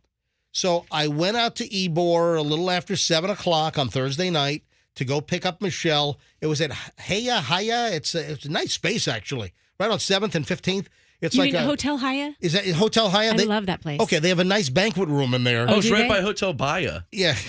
So you guys are both saying it wrong. I picked up Michelle. Haya! And actually, I went inside for a little bit. That's my joke. Mark. I just did a final karate chop on you. Okay, go Mark ahead. Ober was there. Yeah. I mean, just a ton of people. You met my cousins. Your cousins were there. Because your cousin was formerly with the state attorney office. Both of them. Both of them were state attorney Yes. in Hillsborough County. And Michelle was there for a couple of years. So she went to the reunion, had a good time, saw a lot of people I haven't seen in a while. And then we leave. And as we're headed home, we're going, 275 Dale Mabry. And I'm like, you know what? I'm going to stop and get gas. I was low on gas. We were leaving the next morning to go to Connecticut. So I'm like, you know what? Let me fill up. So as we're driving on Dale Mabry, getting ready to make a right turn into the Walmart. You got Best Buy over there. You got the Walmart. You got the gas station out front where that Tex-Mex place used to be. And I pull in. As I'm pulling in, I can see that on the other side, Dale Mabry southbound, right in the turn lane and in the left lane, right there in front of Total Wine, there's something going on. I saw some cars, and it looked a little weird. I didn't really process what was going on. And as we're pulling into the gas pump, people are like ducking, and it's like, what the heck? And I'm getting out of the car like, oh my God, the guy's like, shots! There are shots being fired! Oh no. And there was like, and someone, 8 shots. Well, someone said 10 shots. Then someone said, no, it sounded like 20 shots. Oh my God. So shots were fired as we're pulling in. And to me, man, I was right next to this on Dale Mabry. I'm headed north, turning into Walmart, and right across the little thin concrete median strip are these cars in a shootout on Dale Mabry. I'm like, what the hell? And then after I finished pumping the gas, I then pulled over to the Best Buy, and I pulled into the front of the Best Buy parking lot right on Dale Mabry, right on the frontage there. Right. And I stood on the sidewalk area, and I shot video. And again, if you haven't seen the video, it's pinned on my Instagram. So another reason, folks, if you're not following my Instagram, man, I got some crazy crap on my Instagram. From picking up strange pills on a plane to a shooting on Dale Mabry on Thursday night at 9 p.m. It's insane. So my Instagram is Certified MJ Radio. Check back. Listen to this. And I will put whatever details that I can muster into the comments. Oh, by the way, I dropped the S-bomb on here. Video post. All right, so you can see they're doing chest compressions on the guy that was shot in the red car. The whole side of the guy's car is riddled with bullet holes. So the car that did the shooting took off, I think was in the left turn lane, and then hung a U-turn. He fled. So the car that did the shooting fled, and I have not heard any update. They were able to locate the vehicle. But you know what? There is a license plate reader right there at Spruce. and Dale Mabry. Yeah. You know, you've got those, you see those little like trailers with the solar panels and the blue lights that flash? Yeah. Yeah, those are like federal grant license plate readers from TPD. So they know. They might have gotten the license plate number of the vehicle. Who the hell knows? Also, the cameras they have now, aren't they all digital? And they can zoom in and get. You got a lot of stuff out there surveillance-wise, but I've got 7 minutes of video. Tampa Fire and Rescue shows up, and you can see they're doing chest compressions on the guy. So he must have coded out or something. He must not have been breathing. His heart must. They're doing chest compressions. I've got that on video. Yeah, dude, like nice zoom in on the dying guy. Well, I don't know what's going on. I'm trying to see what's happening. He's a reporter. Exactly. He's a member of the media. He's holding up his press credential. I'm okay. I'm with the media. No, I'm on the sidewalk across the street. And then there's another dude sitting on the concrete median strip. There's another male subject, and they take scissors and they cut his whole shirt off. And it's like all bloodied. So he got shot, I think, in the shoulder. And I'm like, we're driving by this as it's happening. I'm like, what the hell? Anyway, the video is on my Instagram, Certified MJ Radio. That's Certified MJ Radio.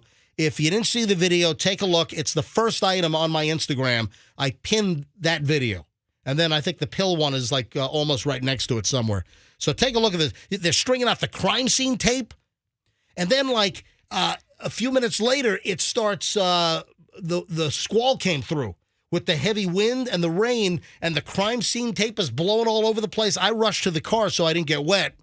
But crazy scene. And then the last I saw, I don't think they found who did the shooting. And, I mean, if they're doing chest compressions on the guy, what's the status of the dude that's flat on his back on Dale Mabry getting chest compressions? I wonder. Anyway, it's on my video, but I didn't hear that anyone died. So I don't know if they revived him or what the story was. So listen to this. Now we get into something kind of funny. Okay. Related to this, but it's not funny because as I point out, I was on Channel 8 Friday at 5:30, and I point out when they interviewed me that, listen, a stray bullet, if you got people shooting, rootin', tootin', shooting on Dale Mabry, what about a stray bullet hitting somebody, an innocent victim or something? All the time you hear about people getting shot inside their house because there's something going on outside. Yes. So, I mean, that dawned on me as well, a stray bullet, because whoever fired the shots gave no care whatsoever. The whole side of the red car is riddled with bullets. So I was concerned about, man, what if a stray bullet hits somebody? So Channel 8 called me. I get a call on Friday afternoon, and we're up in Connecticut. We're up at Julian's boarding school. It was Parents' Weekend, and this is like the last one. The next time we go up there is his graduation. Julian graduates in early June. And so I get a call, and it's a reporter from Channel 8. And they said, hey, do you mind doing an interview? And it turns out it's a new reporter at Channel 8 called Linny. Okay. Linny Soup Hall or something. So she's brand new. She's just started at Channel 8 a couple of weeks ago. She came from, I think, NBC in West Palm Beach. And I'm like, I don't know if you know who I am. I'm MJ from the MJ Morning Show. She's like, I don't know if you know who I am. I'm Linny Paul, and I came from West Palm. Hold on. This is important part of the story here. So I said, because she didn't really know any history on the show. I'm like, listen, I've been doing radio in this market since 1994. The whole market, virtually everyone knows who I am, whether they like me or not. Wow. People know who I am. So you probably want to identify me as, MJ from the MJ Morning Show. And, well, they did mention my name, but you got to hear this. All right, so hold on. So this is News Channel 8 at 5:30 on Friday afternoon. Live, this is News Channel 8 at 5:30 on your side. Good evening, everyone. I'm Josh Benson. And I'm Jennifer Lee. Thank you for joining us. It happened around 9 last night on Dale Mabry near I-275, not far from Raymond James Stadium. News Channel 8's Linny Supal joins us now live from Tampa with the latest on the story. Linny. Good evening. We spoke to a man who saw the entire shooting unfold right at this busy intersection of this shopping. We spoke to a man. A man? What? We spoke to a man? I'm just a man. Man on the street. We spoke to a man. Come on, Linny. Sovereign citizen. No, listen, she was really sweet. and I wish her the best in town. But I tried to say, because I was afraid of her just treating me like some doofus off the street. I mean, But she did. I'm a doofus. Yeah, right. But I'm not just off the street. The whole town knows who I am. You're possibly the biggest doofus in the entire area. I'm one of the well-known doofuses in town, and I'm turned into... We spoke to a man who saw the entire shooting unfold. We spoke to a man. I'm a man. All right, I'm literally trying to think of a bigger doofus than you, and I'm really having a hard time. We spoke to a man. If it had been a reporter that had been in town for a while, it would be like an MJ from the MJ Morning Show witnessed the event happen, because it's somewhat significant. Like if it were John Gruden, let's say, when John Gruden was here with the Bucks, would the reporter have said, and we spoke to a man. We spoke to a North Tampa resident who said. We spoke to a man, like like Mayor Castor. Let's say Jane Castor. We spoke to a woman. No, I mean, you would identify, and I tried to impress upon the reporter. It's like, hey, listen, I'm not trying to toot my own horn, but you probably want to say, because I probably thought you were like trying to plug your podcast. Or something. She's like, unless you're Joe Rogan, I'm not going to mention you. Yeah, okay? I have a podcast. We had 7 downloads last week. Nice week. We spoke to a local podcaster who witnessed everything. He says, I'm just a man. Yeah. We spoke to a man who saw the entire shooting. Whatever, Liddy. Can we change the name of the show to A Man Morning Show? We spoke to a man morning show on Q105. No, But listen, I don't have an ego. Probably like, God, this guy really thinks he's something. What a douche. I'm just going to call him a man. We spoke to a human. Some guy. But then I'm on camera because I did a Zoom interview. So I'm up in Connecticut, standing like on like the quad lawn of my son's boarding school, and I'm doing the interview, and I've got my interview parts that I can play for you. But I just thought it was proper to say, hey, and Lenny, listen, I wish her the best. She looks like she's going to be a great reporter for Channel 8. She's actually been let go. Just found out. for calling me a man. Yes, I mean, you should have identified him properly as actually, by the way, Lenny, my pronouns are them and they. Okay? Whoa. I'm kidding. I'm joking. So I think Lenny Supal is going to do a fine job, a new reporter at Channel 8. But I try to say, because I was afraid of this. I was afraid that I was just going to be some man on the street. And it's like, I do one of the most popular morning shows with the highest ratings and the most people. And, I've been in this market for almost 30 years. It's like I'm MJ from the MJ Morning Show. And I was just Maybe you could have done a little Milton Fledgecow for her, impressed upon her that you do characters. We spoke to a man who saw the entire shooting unfold. Oh, my God. So she did mention my actual name, but you kind of want to tie it into it's MJ from the MJ Morning Show, who virtually all of you know. Who witnessed this thing. Here, listen. Good evening, everyone. I'm Josh Benson. Roll it in a little bit Jennifer here. Lee, thank you for joining us. It happened around 9 last night on Dale Mabry near I-275, not far from Raymond James Stadium. News Channel 8's Lenny Supal joins us now live from Tampa with the latest on the story. Lenny. Good evening. We spoke to a man who saw the entire shooting unfold right at this busy intersection of this shopping plaza. And because many of the stores were open at the time, he says he is thankful no one was struck by a stray bullet. All right, here we go. Traffic brought to a standstill Thursday night in the midst of heavy rain. It stemmed from a shootout between 2 men as they were in their cars driving down Dale Mabry Highway. They said, "Did you hear the gunshots?" I'm like, "No, but we saw something out there." And apparently, while we were pulling in, the automobiles exchanged gunfire right on Dale Mabry. Todd M.J. Schnitt saw the scene unfold. He was across the street at Isn't Jennifer Lee like, isn't that MJ? Yeah, we know him. It's like we know him. We've known him for 30 years in this market. A man saw this. Oh, hey, hold on the thought. I got to do cash box. Okay. Yeah. All right, quickly here. This hour's keyword is luxury.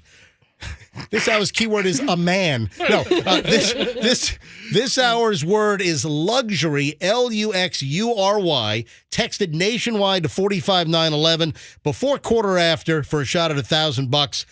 Or you can enter it on the Q105 app or at myq105.com. Luxury, Luxury, and text it nationwide to 45911. Good luck. All right, Fester, where were you? No, I was just thinking. I don't know what the hell I was. What? You know what? There are a lot of new Do things. you need some focus medication? No, we're done. We're done with that part. You did the word. Yes, Rox. You know, there are a lot of new things you have to adjust to and learn quickly when you come to the Tampa Bay area. So I'm just impressed she called it Dale Mabry and she didn't call it Dolly Mabry. Or Maybury. Yeah. Or Mabry or, yeah. She was just getting all the facts. You are a man. No, but listen, I think she's going to do a great job. But I trying to say, yeah, you might want to just say, hey, it's MJ. So Jennifer Lee's known me for years. I remember she knew me when she was Jennifer Speed. Way back. Remember, she used to be Jennifer Speed. That was a good anchor name. Years ago. You know, Gail Guayard is probably watching at home. A man. Gail Siren's probably watching at home saying, a man. Hey, Mike, send him some pies. You know? Oh, Bob Heights. Bob Heights. I never heard of him. Who?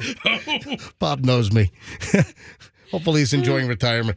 So I just thought it was hysterical. But, you know, I did point out, where's the stray bullet? Here, listen to this part. I mean, there were bullet holes in the side of the red car. What's scary is when you think about the possibility of a stray bullet, because here you have, half a dozen people or so that are pumping gas at Walmart 75 yards away from where this occurred. And if you've got shooting happening that close to you, what are the chances of a stray bullet potentially hitting an innocent victim? So the three men in this room all have the face and body for radio. Could you have found a noisier spot to do your stand-up there? Could you have gone inside a room instead of next to like a truck stop? Play your clip again. Dude, I'm just outside in the Connecticut wilderness. No, you aren't. There's a truck going by. I mean, there were bullet holes in the side of the truck red going car. by. What's scary is when you think about the possibility of a stray no truck going by. Because here you have, half a dozen people or so. Yeah, maybe a car went by. It sounds like a truck. It sounds like a truck. I'm like, MJ, go inside. Hey, MJ, speaking of your Instagram, yes, did you really post about a pan yesterday? Yes, I posted about. I got my. I know. I commented. Yeah, and you left a snarky comment because it's so dumb. Why is it dumb? You're posting about a pan.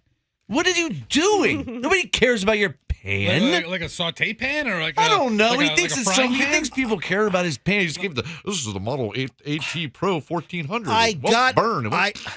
Who cares? I got a new all-clad pan that is less. It's more than half off, I should say. It's more than half off. I'm sharing it with my followers. You don't have to share everything. You can get an amazing. I have no problem with this. So Froggy writes on my Instagram. He's Froggy MJ Radio, and Froggy writes, "Did you really just do a post about a pan?" And then I responded, "Hang on, Fester, don't touch it." I got a new lamp this weekend. It's really cool. So then I responded, "Yes, I did. Got a problem with me sharing a super pan deal with our MJ Morning Show listeners. I love to cook and appreciate great kitchen tools that last forever." Look how mad he got. Well, because here's what I posted. I posted a picture of our pan. It came on Saturday while we were away, and we get home yesterday morning, and I'm like, hey, my pan's here.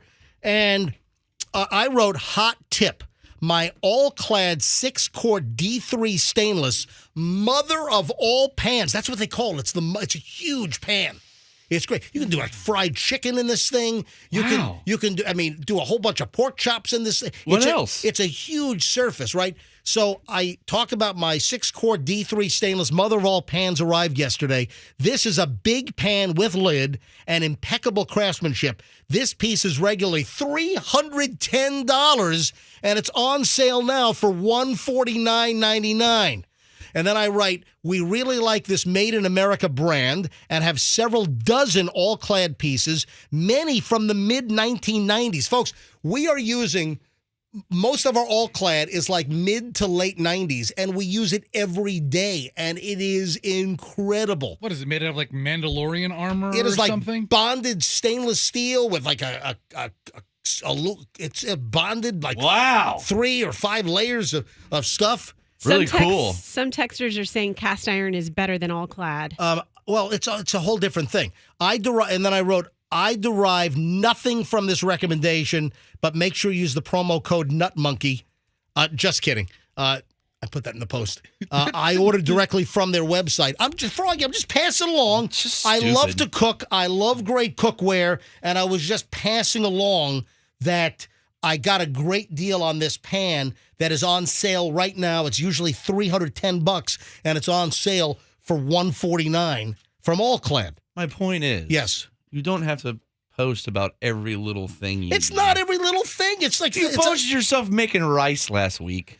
People, the most boring food on earth. People love my cooking videos. They do? I don't do that many. I do one maybe every couple of weeks, and people seem to like them. And I'm sharing that this pan's on sale for $149. That's all I'm saying. What did I call you last week? Wolfgang Schmuck? Yeah, you did. I'm going to stick with that. Wolfgang Schmuck. You should change your Instagram name to that. Wolfgang. So what were you saying, Roxanne? People say cast iron is better than clad. Yeah. Some people are No. Hold on a second. It's different things. Like in. Is it like apples and oranges? Well, hold on. It really is. We have a cast iron pan. I have carbon steel pans as well. I've got a couple of carbon steel pans. Let's take calls on what the listeners have kind of their pans. And then I have our All-Clad. So I have different cooking surfaces and different pans for different things. Like, for instance, if I'm searing a steak, for instance, I'll put it in the cast iron or the carbon steel. Uh-huh. But most of the applications, the All-Clad is fantastic.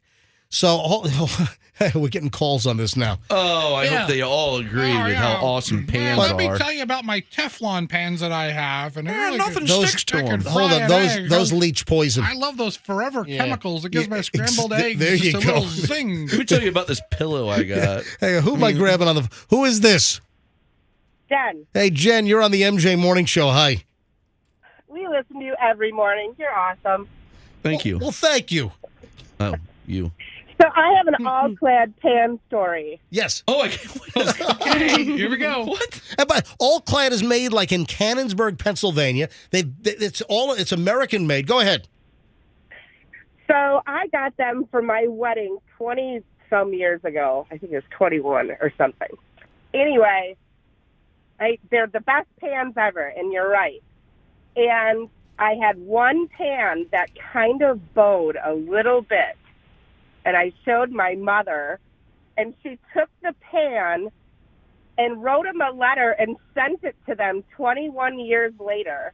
And they sent me a brand new pan. Are you kidding me? 21 years later, they sent you a new pan because it bowed? Yes. Yeah. Wow. So when you buy it forever. I'm telling you, we are using our LTD. We have the LTD. They don't make it anymore. It's like a grayish exterior. And, man, we have the same pans. Bulk of our pans are 1995, 1999. I mean, it's unbelievable. Hey, Jen, thank you so much for calling. So you like my pan talk here on the MJ Morning Show? I'm sorry, what'd you say?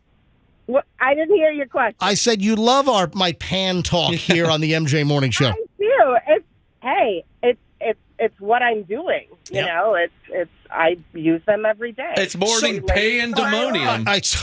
Pandemonium. Hey, so Jen, do me a favor. Tell Froggy to button it. Tell Froggy to zip it. Froggy's trying to make fun of me about me posting about my new mother of all pans from All-Clad. Zip it, Froggy. Hey, there you go, Froggy. Yes, zip ma'am. it. Sorry. Hey, Jen, thanks for listening. Enjoy your pan. Yeah. Have a good day. You too. I don't want to piss Jen off. Look at that. Yeah, I mean, she sounds tough. My Instagram feed has a little bit of everything. I'm talking about a great new pan. The next thing, I've got a shooting on Dale Mabry that we're in the middle of, and then I'm picking up pills on a Delta flight on Friday morning. Speaking of your Delta flight, don't forget your takeoff abort. Oh yeah. So I asked the captain at the end what the hell happened, and I'll tell you, we were in Atlanta. So we flew a Delta 757 we had the 520 flight. We flew that up to Atlanta. Then we had like a 1 hour layover, and then we picked up a Delta flight 2069, I think, which was a Boeing 737-900 ER, a rather new plane. 4 or 5 years old. And it's raining up in Atlanta. It's kind of damp, and it wasn't heavy rain, but it was a misty kind of rain in Atlanta. And as we're on the taxiway getting ready to turn left onto the runway to take off, I felt like a grind from like the front wheels. So I'm like, I look at Michelle like, what the hell was that? And something didn't feel right. I'm like, oh, that didn't feel good. But then the pilot lines it up. We make the turn onto the runway. You can feel throttles up. We start to roll about 20 feet, and then there's this loud sound. There's this grinding noise. You know what it felt like? You know when you jam on your brakes with ABS and you get the you get the grinding the grind down. Yeah. So that's what it felt like, and then the plane just stops. And you can feel the captain brought the throttles down, and we aborted takeoff. And the pilot, gets off of the runway. We go a little further down. He then hangs another left. We go back out onto the taxiway, and the pilot stops the airplane, and he's like, ladies and gentlemen, I had to discontinue takeoff for a maintenance issue. So that's what they call it. I call it aborted takeoff. I guess it's called takeoff discontinuation. Yeah. That sounds softer. Yeah. Apparently, it was something with auto throttle or something, so they had to do a reset on the system. So we sat on the taxiway for 20 minutes, and I said to Michelle, oh, damn it, man. I didn't think we were going anywhere. I thought we had some grinding, nasty front landing gear issue. We're taking off. It's like throttle up. You can feel you get pushed back a little bit. The thing does the takeoff roll, and then you feel this grind. It was 10 times as bad as the grind when he was making the turn. I'm like, ooh, that's not good. And I said to Michelle, this is not good. And then he kind of hits the brakes, and then we throttles down, and we pull off the runway. And at the very end of the flight, he didn't explain to us what happened. So he pulled off to the side. We're there for 20 minutes. He's like, hey, ladies and gentlemen, good news. We're able to reset the systems here. Got all the paperwork from maintenance because, you got to get maintenance on the radio, and they got to send paperwork over, and, I guess it's done digitally or whatever. It's the paperwork. So we got clearance to take off, and then we took off without incident. And we landed at Bradley, Hartford without incident. Did you return without incident? Yeah, so that was my aborted takeoff in Atlanta on Friday morning. I've had aborted takeoffs. I had a nasty aborted takeoff on U.S. Air. Ugh. Oh yeah, this is I was in college. This was mid '80s, and I'm at Ithaca College, and listen to this one. I flew from Ithaca to Pittsburgh. And then I had to catch a flight from Pittsburgh to Norfolk because, family, we lived in Virginia Beach. So I make it to Pittsburgh just fine. And then we're taking off. I think it was an old, Allegheny U.S. Air, like a DC-9. And we're taking off, and we are full speed. I mean, we are just about to, hit V1 and rotate where he pulls the stick back, and we go. So we must have been right at V1. V1 is what they call the point of no return. So that's the decision speed. When you hit V1, you're pretty much committed to taking off. Yeah. So the V1 speed is. When you hit V1, that's the last time that you have enough space to stop the airplane in an emergency. I think that's the best description. So they slam on the brakes. I mean, people were jolted. Stuff was thrown all over the cabin, and we were literally about to take off, and he slams the brakes, and we actually go all the way to the end, and we actually ended up in the grass a little bit at Pittsburgh at the very end of the runway. Turns out one of the cargo doors popped open, or they got an indicator that the cargo door had come open as we were taking off. It would have been fine, right? No. The cargo door would have affected it? Go ahead and ask the DC-10 in France back in 1972. I don't know. I took an RV for a test drive once, and I had a cargo door just smacking the hell out of it the whole time. Okay. And it was fine. Yeah. It's not the same. Yeah. Check into the DC-10 crash at Orly circa 1972. I'll get into that. Yeah, check into that about a cargo door popping I open. just got a book, Great Plane Crashes of the 1970s, so I'm sure it's in there. Great. There you go. I've never been on an aborted takeoff, but I have been on aborted landings. Yeah, I've and had my those too. I've been on quite a few aborted landings, and my first, I didn't know what was happening, so I assumed we'd been hijacked because the pilot stopped talking. He just goes silent. They're dealing with the emergency. Yes. Yeah, the first thing is to fly the airplane, not talk to Roxanne in the back of the bus. So you thought the terrorist was waiting till like 6 inches before the ground and picked the plane to Beirut? He didn't say anything. I was like, we're out of here. I seriously thought that's what had happened. And then once you go through it one time and you understand what you just said, Fester, and MJ, that he's trying to, do stuff and in the cockpit or I'm a little busy right now, honey. I'm sorry. I can't talk to you. Hey, sweets. Flying a plane right now. Trying to figure this out. But now, after I'm part of an aborted landing, I love it because I know if that hadn't happened, I may have been part of a crash. Yeah, I've had a That's one way to look at it. Yeah, I'm really a big fan of aborted landings. I've had in my flying career, I think I've had like 3 aborted landings. Yeah. We had one together coming back from Atlanta when we were there, like, we're accidentally into the turbulence in the plane in front of us. I was like, what? Remember we got caught up in turbulence? We had a couple. We had to fly around the airport. I thought we were going to die. So hold on, we had 2 together. Who was on the TWA flight from Tampa to St. Louis back when we visited? Was that just BJ? Were you guys on that flight? So we were on when we went to visit. This is back in like early 2000s or mid to no. Was that the concert? We went to St. Louis to visit our affiliate, our MJ Morning Show affiliate in St. Louis. And this was back when TWA was still in business. And we flew Tampa to St. Louis. And I'll never forget this story. We're about ready to land. Was it Lambert Field, St. Louis? And we're about ready to land when suddenly, boom, the plane pulls up. And you're like, geez, what's going on here? So you know something's wrong. And it turns out that it was our captain's last flight. He had hit the retirement age, and I think back then it was 60. They've since expanded it to 65. They really need to expand it now to 67 because there's a whole big pilot shortage.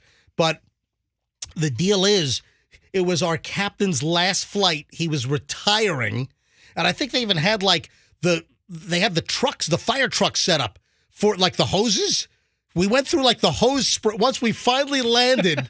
we had an aborted landing because as we were landing, there was an incursion and another plane pulled right in front of us, pulled off the taxiway onto the active runway. On your last flight. Last flight, the captain has an aborted landing and a go-around. And then the plane drove through the fire trucks because a lot of times when it's a captain's last flight, the fire department from the airport will come out and spray the water cannons, and they drive through the water cannons, as a celebration of their, probably 30 plus years of flying for TWA. So that was one of the aborted landing stories that I had. So, and Roxanne, you've had nothing else happen on an airplane? No snakes on a plane? No snakes on a plane or pills on a plane, just those aborted landings. You ever have any, any batteries explode in your luggage? Or? No, All right, not my luggage. All right, just checking. All right, I got to prioritize, man. I like today's show. We're just kind of... Andrew, can we play the clip? Andrew, where's the clip I asked you to play? What clip? Do you know what today is? Today is Monday. Monday. Oh, my credit cards are due today. Oh, yeah. My bills are due today, first of the month. So today is Monday, May 1st. I laugh at this every year. Yeah. And it's the dumbest thing ever. Oh, jeez. Are you hijacking the show right now? It's gonna be May. Oh, it's...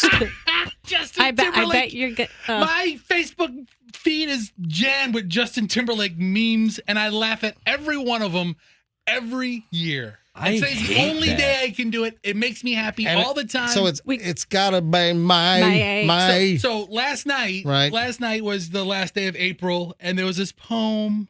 Roses are red, April is gray. All right. Next time it's gonna be May. It's gonna be May. Hilarious. So it's May. It's gonna be May. I love it. Do you also laugh at May the 4th be with you? Okay, so he's trying to. That's Justin Timberlake. So he's trying to say it's got to be me. But he says my. Instead, it's like kind of like a Britney Spears, like an affected voice deal. So it's gotta be my instead of me, right? It's gonna be May. So May 1st.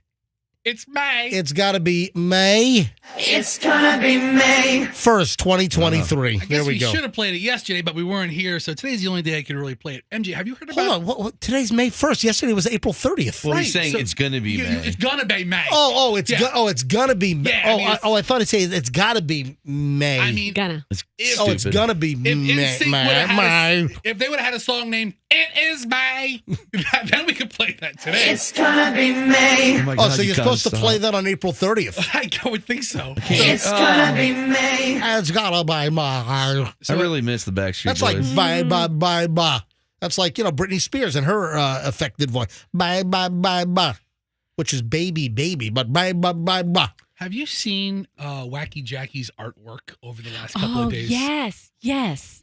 So she is into Photoshop, which we are eternally grateful for. She made a very funny Easter graphic for us. Very funny St. Patrick's Day one for us as well. She made 2 of them for this week, MJ. One is for May the 4th be with you. And she put us all in Star Wars outfits. I haven't seen that one yet. Yeah, you got a great character. You got Luke. What? How is he not Yoda? I'm Luke Skywalker. Well, What are you Jabba the Hutt? Yeah. Are you Jabba the Hutt? Oh my, that's great. And then she made another one. You just phlegmed, man. Dude, you did. You're like, So she made a second one for this week also, which she was super proud of. Yep.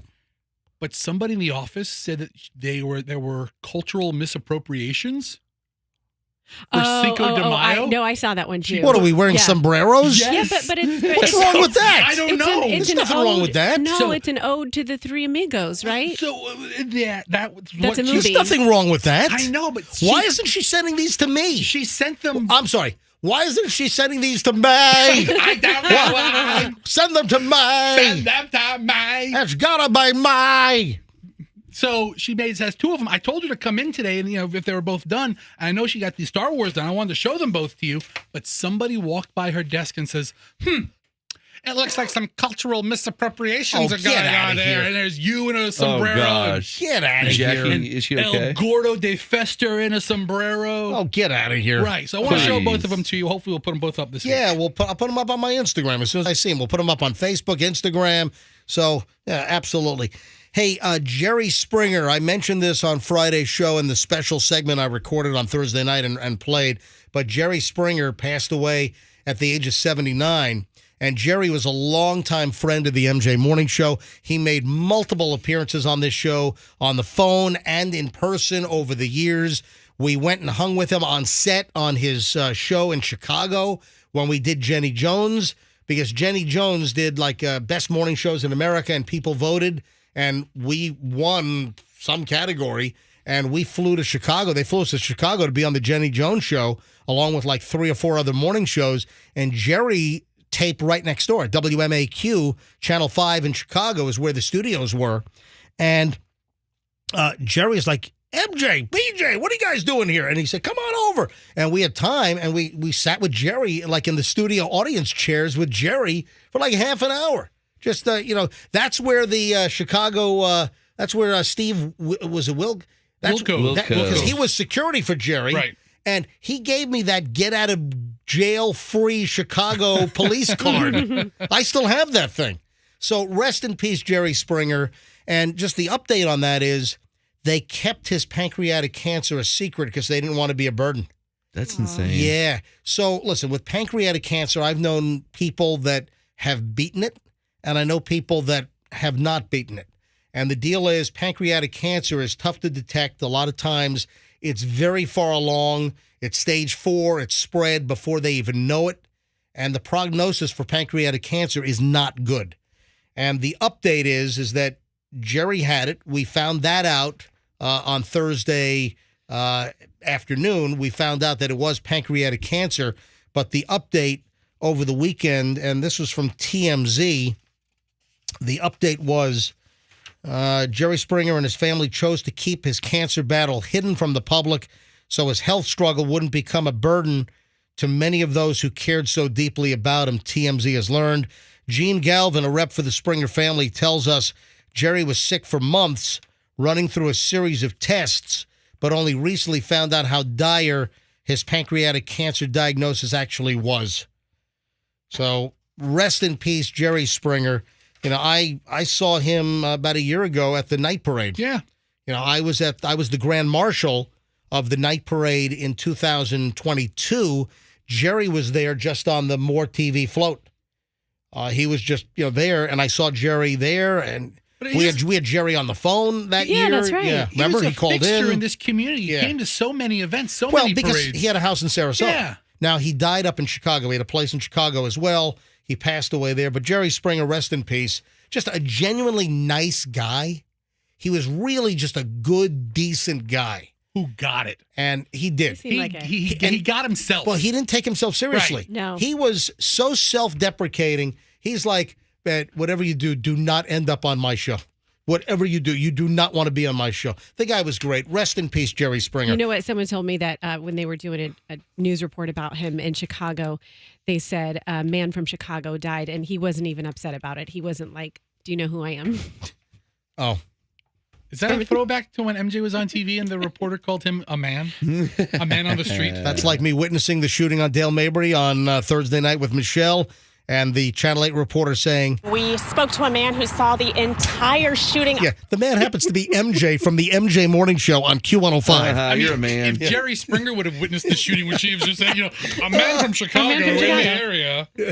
All right, so shifting gears here. This is tough. Listen, this show, we try to be uplifting. We try to be humorous, obviously. But listen, we do it all on this show. And there's just a sad story. And, of course, it's the drowning death of the 2-year-old daughter of Shaq Barrett from the Tampa Bay Buccaneers, who lives in my neighborhood. And I see him, see his family. I told the story about, remember the toy car battery running out? I told the story on the air. This is just back in the fall. So this is making national news. It's all over the place. Bucs linebacker Shaquille Barrett, his 2-year-old daughter, Araya. Is it Araya or Araya? It's A-R-R-A, maybe Araya.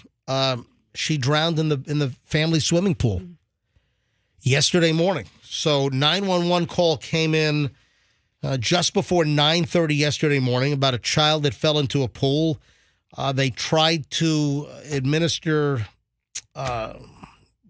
chest compressions and try to revive this beautiful little 2-year-old girl, and they couldn't. I mean, I can't even imagine what Shaq and his wife, Jordana, are going through. I can't even imagine. When I heard this yesterday, when the news broke, we flew in yesterday at about 10:30. So it happened a little, and I came back from the airport into the neighborhood a different way, or else I would have driven right by his house. And oh God, I feel my stomach. I feel ill over this. I can't even imagine what they're going through, what they're going to go through. No, it's an absolute nightmare for the family. I don't know what happened. I don't know if they had pool fencing around the pool. I don't know if they had a pool alarm, but the problem is it happens so fast. It does. I just know that when my kids were growing up in a pool in my backyard, we had the pool fencing around. I mean, it's unsightly. It doesn't look good, but we had that pool fencing up until the kids were 6 years old, until, we started our kids in swim classes at 2, but we kept that pool fencing up for a very, very long time. And I don't know the circumstances, but the kid must have gotten outside, or, you look away for a minute and the little girl ended up in the pool. And my God, I just wish that someone would have found the kid, heard the splash. that the child could have been revived, but unfortunately taken to the hospital, pronounced dead.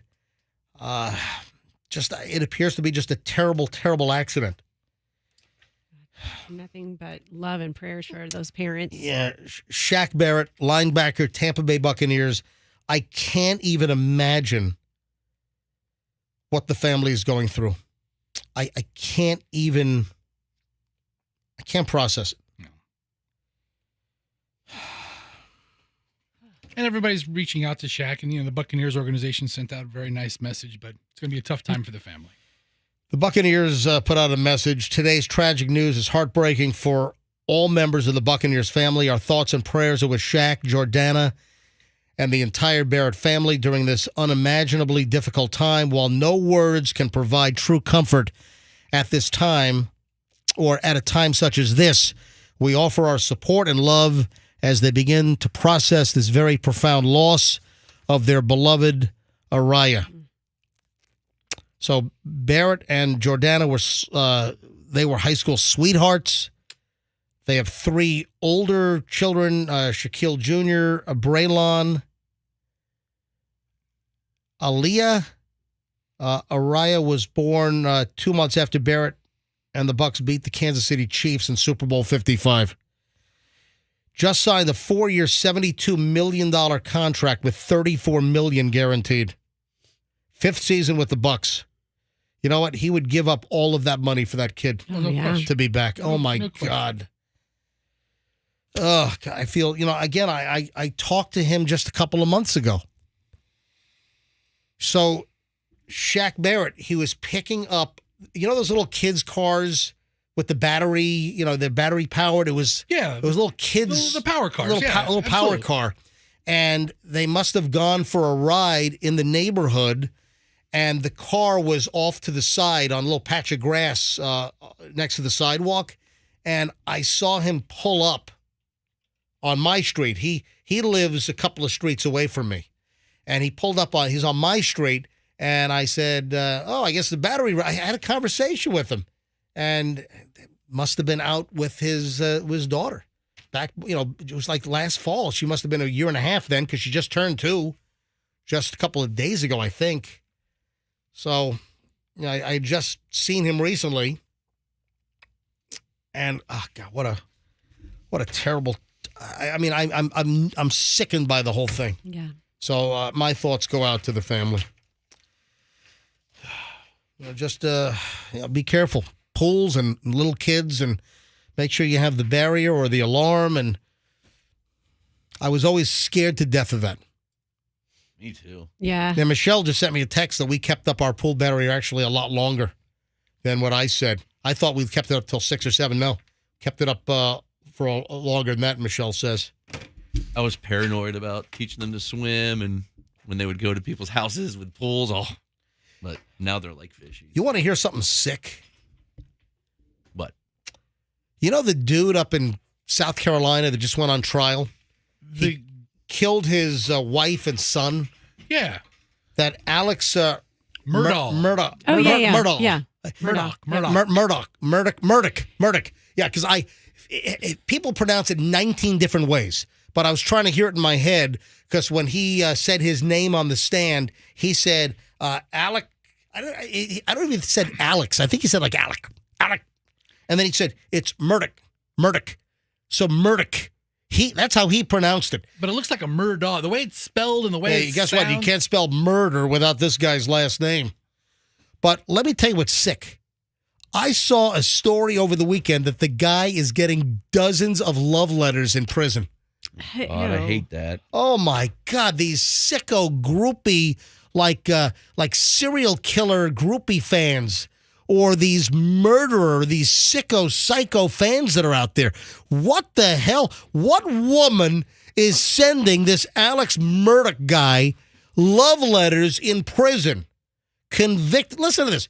Alex Murdaugh has received scores of love letters from behind bars, including one from a woman who gushed that she's become obsessed with the convicted killer. The notes were included in 86 pages of emails sent to the fallen South Carolina legal scion since he was sentenced last month to 2 life terms in prison for killing his wife, Maggie, 52, and his son, Paul, 22, in June of 2021. Did you see the Netflix series, A Southern Scandal? Yes. I did not. You should watch that. You want to talk about a family where they believe the law did not apply to them. Yeah, well, it's these guys. Well, during the trial, it was said that they owned the county. That, well, even the relative, the ancestors were, started the county essentially. They were like the prosecutors for like the last century. Wow. Mm-hmm. And you want to talk about someone being heartless. When that girl died during the boating accident, when his son was the driver, right. He was so heartless dealing with the aftermath of that. You could tell he just didn't care one bit about that. Also, wasn't allegedly there's some money that he pocketed, like millions of dollars in some kind of settlement money that was supposed to go to... He scammed The guy was like a major... That was a separate incident. Yeah, he's a scam artist. Yes, he murdered his wife and kid. How do you murder your wife and kid? Now, I will tell you something. Listen, I know it's unacceptable, but I know that there are crimes of passion where a wife murders a husband murders a wife. But how do you murder your son? I know a guy who lives in that area, and he's a doctor up there, and he knows, obviously, everybody there knows that family. Up in Chawchu in South Carolina? In South Carolina. Okay. And he said that a lot of people believe, and there's a lot of reason to believe, that he, Alex, didn't kill his wife and son, but rather the cartel did. Now, he was probably there when it happened, or maybe the cartel forced him to, but that's how involved he is. Wasn't that part of the defense? Weren't they trying to put that? I saw just bits and pieces, but I know some people were watching the whole damn thing. But, I mean, I'm talking about the sickos, the women. He's getting dozens of scores of love letters from women that are like sexually attracted to this murderer guy. Yeah, he's awful. Listen to this. Listen to this. I'm almost tempted to write you something erotic, says an April 13th email. She begged the convicted killer for a reply. I think I've become obsessed with you. I don't care what you've done. Can you please respond? Mr. Murdoch, just one little hi. Danielle, a Las Vegas resident, sent him more than 12 messages. On April 11th, she wrote, I'm constantly thinking about you. I cannot stop. I love you. Another fawning fan boasted to Murdoch that she looked like actress Jessica Biel. Yeah, baby. I was compared to Jessica Biel yesterday at the gym. What a compliment. She's so athletic and fit, said Katie Marie of Boston. I look like a beauty queen contestant. These women are attracted to him. Listen, the woman from Boston that thinks she looks like Jessica Biel wrote that be wary of other women who are after him or after you. Yeah, I'm the one for you. I'm the Jessica Biel lookalike. What the heck? It's unbelievable. What was the guy's name? Scott Peterson? Oh, yeah. Oh, that's another one. Scott Peterson. He still gets love letters. Oh, my. He was like... Yeah, here's another one. This is Katie Marie's quote. Katie Marie, who warned Murdoch to beware of other women who don't have sincere intentions. She writes, if they're acting like they want you, they're just hoping you have money or will put them on the map, cautioned this Katie Marie. Yeah, she's the Jessica Biel lookalike, so she says. Probably looks like Large Marge from... she's delusional, so she's probably delusional about how she looks, too. Tell him Large Marge sent you. A little more background about Katie Marie. She can relate to Alec Murdoch. Yeah, she said that they're probably just hoping you have money or will put them on the map, said the Boston native, who said she spent 18 months in prison for selling heroin. Yeah, so she understands prison life. Mm-hmm. She They're meant for knows. each other. But I just don't get it's unbelievable. These women that are like mass murderer or serial killer groupie women, what the hell's wrong with them? There's like some sort of fetish with like... So weird. Hey, just out of curiosity, are you a mass murderer, serial killer groupie chick? Call us right now. Right? 800-990-1047. Have you ever written a letter to an awful Yeah. killer in death row. Yeah. Explain the attraction. Yeah. Have you been obsessed and did you want to sleep with the son of Sam? Call us, 800-990-1047. Or the clown guy up in Chicago, John Wayne Gacy. What about Ted Bundy? Ever write a letter to Bundy? Yeah, Jeffrey Dahmer. What about that? Yeah, what about Jeffrey Dahmer? I think Gacy was You ever say, Jeffrey, eat my liver? You know? All right, 800-990-1047. Or did you know anyone? Have you ever known anybody that was obsessed with like a serial killer? What was that, Froggy? No, I was just saying, I forgot. All right, 800. Boy, between you and I, we suck today, Froggy. 800-990-1047. If we have any like groupies that love these sicko guys in prison. 800-990-1047. Listen, I don't expect Nobody's. Yeah, that would be insane if somebody called. During our when we did the podcast before we got back to the MJ Morning Show, I wrote a letter to Jennifer Mee, the that's what I'm hiccup thinking. girl who's serving a life sentence. Yeah, she's the hiccup girl. My wife got, and I gave her my address as a return address. My wife lit me up for giving my address to a I would killer, to a person serving life. She's our friend. She's gonna sell it for drugs, and we're gonna get killed. Jennifer Mee was the hiccup girl, right? Who was right here in St. Pete, and she couldn't stop hiccuping. We were the first media outlet that told her story, had her on the air. Subsequently, the Today Show had her on. All the local channels, they were coming to our studio to get footage. Right. So when they were showing stories about her history when she was on trial for murder, because she didn't kill anybody, but she was part of a drug deal that went bad. And everybody gets the charge. Everyone gets hit. So she's serving a life sentence. The hiccup. Oh my God. Cassandra is in Largo. Oh no. Oh, no, hang on a minute. Now, was she obsessed? Cassandra in Largo, you're on the MJ Morning Show. Hi. Good morning, guys. So I just had a comment about the serial killer. My old boss, Harley, was obsessed with all of them. Had tattoos of all of their mugshots. Whoa, was Harley a man or a woman? Harley was a man. Okay, because I also knew a Harley that was a female. So wait a minute. Harley Quinn. Harley, your male boss, was obsessed with male serial killers and had tattoos of them? Him and his wife. Oh, so my much God. to the point that we were invited to a party at their house, and they had like a game room with all just types of memorabilia. And they had jars of dirt on the wall. And I'm like, why do you have jars of dirt? Because why? They traveled to where these serial killers lived and would take dirt from the yard and bring it home. What the? That's Really? insane. Oh, my God. That's a mental issue. Now, did Harley write There's love letters? a whole shelf full of jars of dirt. Did Harley go as far as to John write Wayne love Gacy, letters? As a matter of fact, the first time they went, they didn't get enough dirt, so they had to go back a second time. Hey, can you hear Fester's mic? Fester, talk. Hey, did your friends write love letters to these guys while they were incarcerated? No, I don't think so, right. but I wouldn't put it past them. That's They crazy. were obsessed. What a couple of nuts. They're probably going to kill somebody someday. All right. Is Harley a man or a woman? We already asked that. I don't know. They won't. All right, well, she already said it's a man. All right, so Cassandra, do you know the serial killer tattoos that they had? Can you name some of them? He had John Wayne Gacy. He had, I forget the guy's name who used to wear the women's skin. That was Ed Gein. Did he have Ed Kemper? No, not him. Yeah, Ed Gein was up in Wisconsin, and Ed Gein. Yep, Ed Gein. The old farmer. Yeah. Who'd you ask, Roxanne? Jane Gum. Oh, that was Buffalo Bill. That was based on, I think, Ed Gein, actually. Buffalo Bill. Yeah. Yes. Hey, Cassandra, thanks for the. crazy. Thank you, Cassandra. No problem. Have a great day, guys. You too. Look at that. You too. So once removed, but got a call. Her ex-boss. Wow.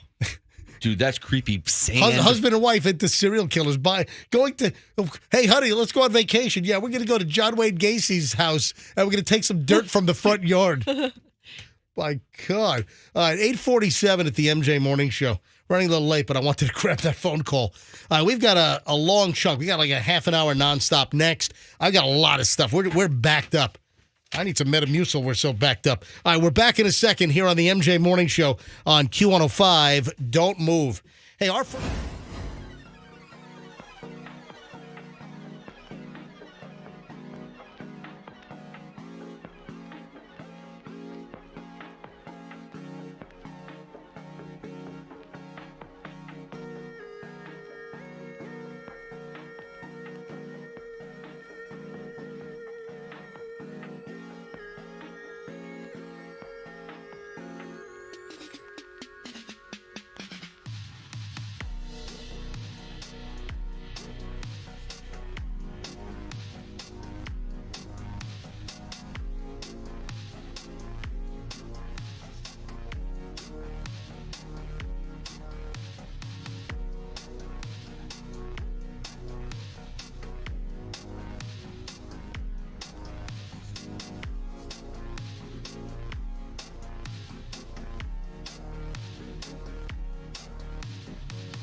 right, MJ Morning Show News Alert. Andrew just rolled in, our producer, and said, what, the Seminole Heights killer dude, he's just pleaded guilty? Howell Donaldson III pled guilty to 4 counts of premeditated murder.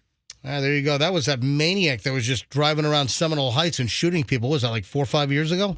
Between October 2017, November 2017. Yeah, October 9th, 2017 to November 14th, 2017.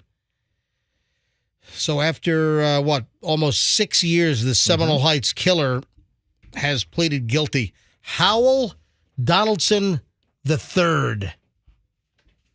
Sounds like Thurston Howell, from Gilligan's Island. Much different. Yeah, much different. Yeah, I would say.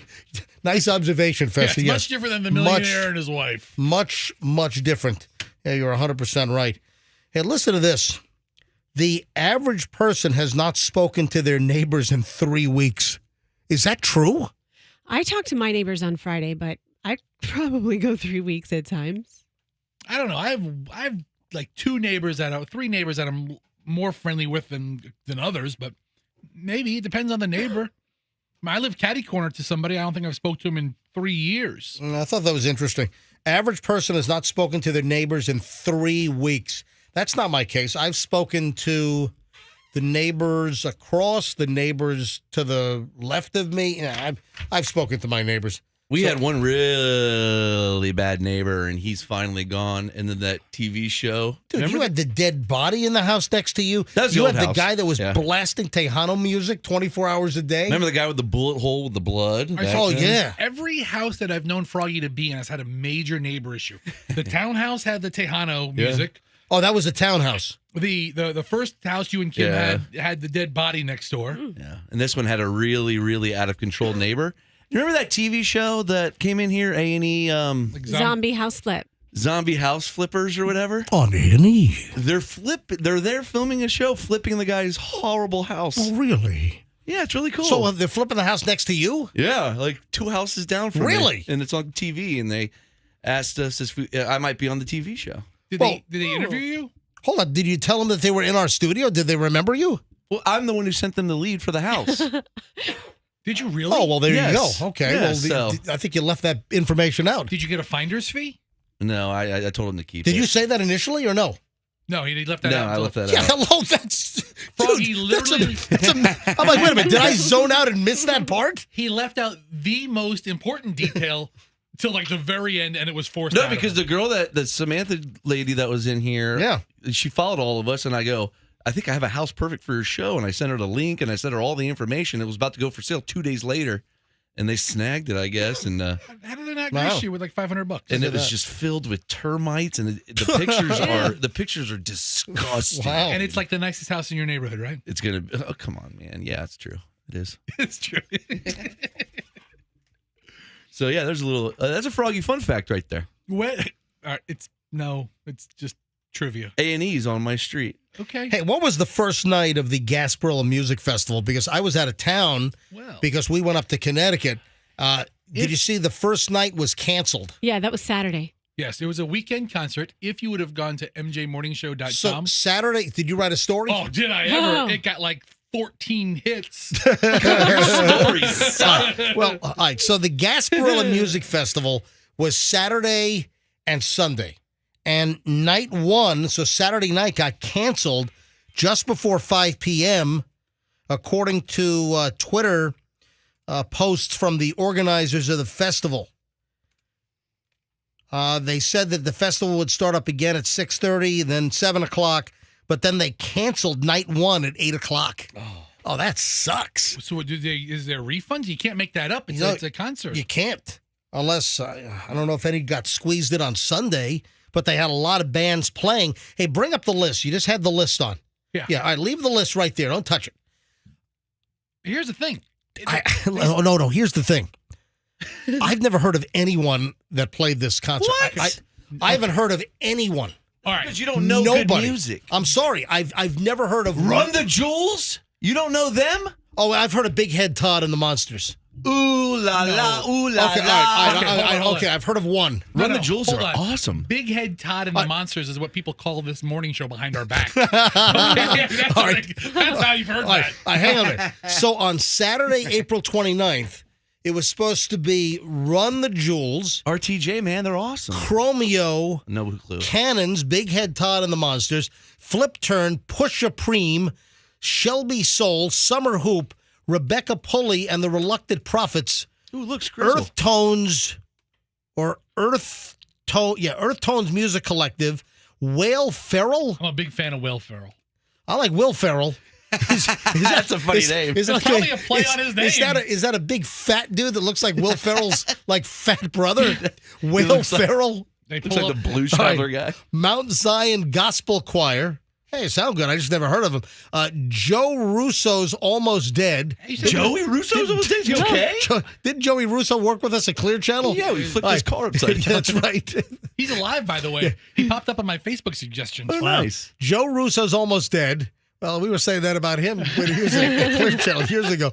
Local natives. That's like the jumbo shrimp. Raising Appalachia, Or no, the that's opposite. 502s, Cope, Minim, Siobhan and the Force, George Pennington and the Odyssey, and the Tampa Metro Youth Orchestra. I'm sorry. I've only heard of Big Head Todd. That's the only thing I've ever heard of. I listen to a lot of music, and I've only heard of Run the Jewels, and they're a rap act. Holy crap! Listen, I'm sure a good time was had by all that went on the day they actually performed. Can I make a suggestion to the Gasparilla Music Festival? Hire Yuckface next year? Can I make an offering suggestion to the GMF? Yeah. Can you have at least 4 or 5 bands we've heard of over 2 nights? What? Two. Flogging Molly. Two would be great. Yeah. I mean, listen, I'm sure it was a great concert. I've never been to the Gasparilla Music Festival. I guess My friend's daughter played in it. I guess they had on the local stage. Her name is Natalie Pelayas, and she's very good. Anyway, people are obsessed with it. 50% of the event went off because 50% was canceled. I saw a bunch of kids there, and they're Run the Jewels. They talk about one of their songs is called "Bags of Dicks." That's why people love it. How do you carry It's them? fun. How do you carry so many of them? I don't understand. You gotta use those recycle bags. What if you get hit? What if you get hit over the head with a bag? And, all okay. right. So listen, I got to lighten around a lot of stuff. We got a lot to do here. This is a good long segment though. So there's another stupid TikTok challenge. If you were listening earlier at about 7:30, 7:35, we had Grady Judd on for a minute. Because now this trend of kicking in people's front doors and recording it for TikTok is going through Polk County. So apparently there are kids that are trying to kick in front doors, and it's not going to end well. There are a lot of armed people in their homes. Florida, yeah. You kick in someone's front door in Polk County, you might get shot. Cut the crap. Yeah. All right, so that was one story we did earlier today. Another TikTok challenge has left a kid burned over almost 80% of his body. His mother says he's unrecognizable. Again, TikTok challenge. 16-year-old kid up in North Carolina, severely disfigured, burns over 79% of his body. Oh, my gosh. Mason Dark. Oh, yeah, he got burned up good. Mason Dark and his friends were creating a makeshift torch with a spray paint can and a lighter. No. And the can exploded, and it lit the kid on fire. He's unrecognizable, said his mother, Holly Dark. I would like to hear from his brother, Donnie Dark. Oh. Love that movie. That's a good movie. I like the airplane engine falls through the house. Dude, that's these. You know what? You might be right about TikTok. It might be bad. Dude, oh really? It's bad. Come on. Yeah, the teens from Wake Forest, about 17 miles northeast of Raleigh, were participating in this TikTok challenge where these social media morons are using flammable aerosols to create miniature flamethrowers. Did we need TikTok for that? Have you guys never did that as a youth? I did it in my parents' bathroom. Yeah, with mom's hairspray. Yeah, with instead of fanning the flame out, the can exploded. Never thought they of all that. heard a big boom. Then Mason came out running and started taking off his shirt. Yeah, I mean, he hopped into a nearby river to try to put the fire out. Oh, I think there was an alligator Oh there. That my would have been terrible. God. MJ, I know it came off of TikTok. He first saw it there, but this has been going on for decades.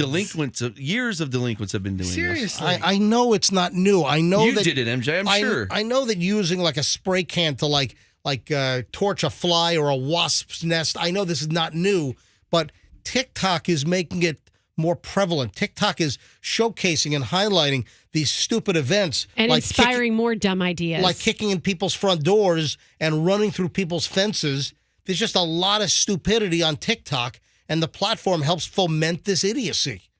So, Do the TikTok 4-story challenge. what, jumping off a 4-story building? No, reading 4 books. Oh. Stories. Is that what it is? 4 stories? No, I was thinking actually jumping off a building. Yeah, that's crazy.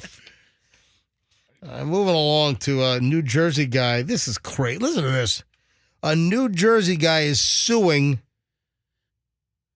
the Trump Resort in New Jersey because he claims he lost his toe. What? He lost his toe. I wasn't expecting that.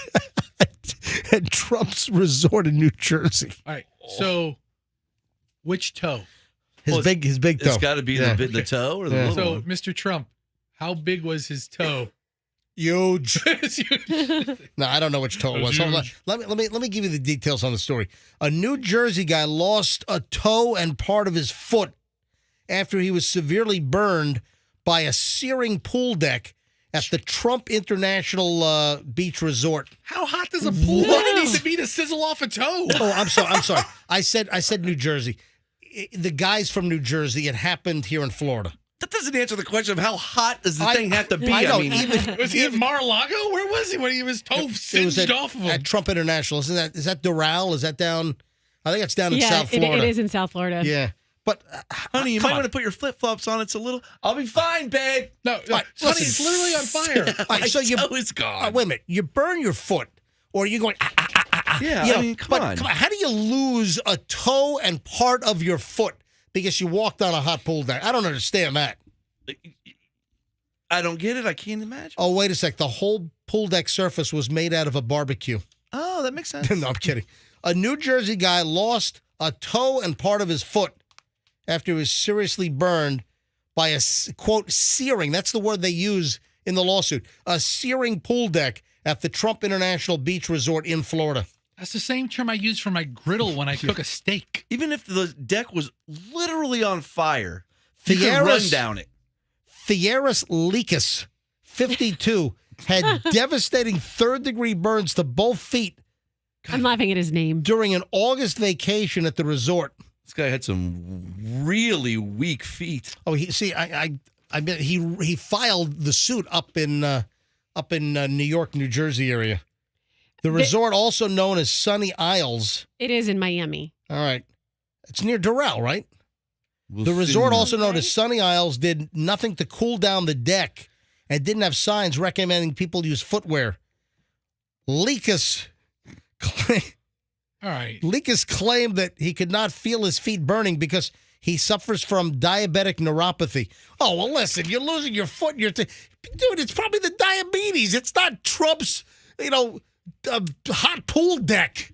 And the guy already he's going to lose his toes anyway. I think I know more than like 2 or 3 diabetics who've lost a toe in their life. This isn't good. Anyway, he's suing for damages north of $1 million.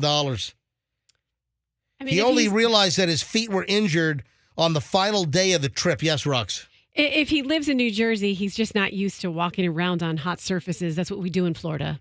He ought to go to a Tony Robbins hot coal walking event or whatever the hell that is. Right? Bester, would you let somebody chop your toe off for a meal? Which toe? You can't do the middle because then your balance is thrown. No, I would lose like the middle toe. 4-toe. I don't know. This sounds a worthless. Little fishy. Sounds like this guy has diabetes and other issues. Chopped I off don't his know. I don't know if the hot pool deck is what caused his toe to fall off and his foot to be amputated, whatever the hell happened. Can't feel your legs. That's crazy. Oh, did you see that Jenny Craig is sending signals that they're going to be shutting down? Just giving up. America's so fat. They're like, you know what? We quit. No, I think it's Ozempic. It's Mongiorno, and it's not delivery. It's Mongiorno. What is that stuff called? DiGiorno? No, I'm talking about the weight loss. I'm making a joke. Oh, I don't know. I'm making a pizza reference. I don't know. No. Manjaro. No, it's Kilimanjaro. Manjaro. Yeah, you've got these new drugs. You've got, Ozempic is not totally new, but Ozempic was made for diabetics. I wonder if this guy missing the toe in the foot was on Ozempic. Just asking. No, but these diabetic drugs are proving to be big weight loss drugs, and that's why some people with diabetes can't get their hands on the drugs they need because so many people are buying them to lose weight. They're not even diabetic. But the deal is Jenny Craig is reportedly shutting down some of its weight loss centers and warning employees of mass layoffs. Jenny Craig has a really, you know how she holds a warm place in my heart. How's that? That's what I used to give my fat friend when I was a kid. I used to give him the Jenny Craig card. You know what? That's terrible. You know what? You were a bully. That's terrible. You were a nasty bully, Froggy. That's terrible. We're still friends. This is awful. This is terrible. And he's really fit. Yeah, but it's being said that it's Ozempic and these other, was it Wegovy? Ozempic, Wegovy. It's not delivery. It's Manjaro, whatever the hell it is. All right. So these drugs are pushing out more traditional weight loss methods like Jenny Craig? Yeah, like eating less? Jenny Craig's going, those sons of bitches, they're putting me out of business. So Jenny Craig alerted employees to potential layoffs as it begins winding down physical operations and hunts for a buyer. Ooh, maybe Deal a Meal will buy it. You know who needs to come back? Richard Simmons. Yes. And just pick up Jenny Craig at a steal. Dude, he's a recluse shut-in. He tweeted like last year, maybe. Yeah. Thanked everybody for the love. So he's alive. He's alive. He's just being captured by his maid and beaten. Wegovy, Ozempic, Ribelsis, I think that's another one.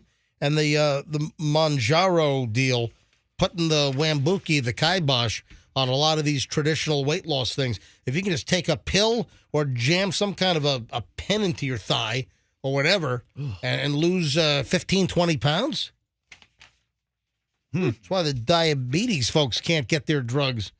Because, everyone in Hollywood is jamming their legs with Ozempic shot pill or shot dispensers. Those hurt. Nah, you go right in. It's a piece of cake. No, I have one for migraines, and it's not a piece of cake. I'll put...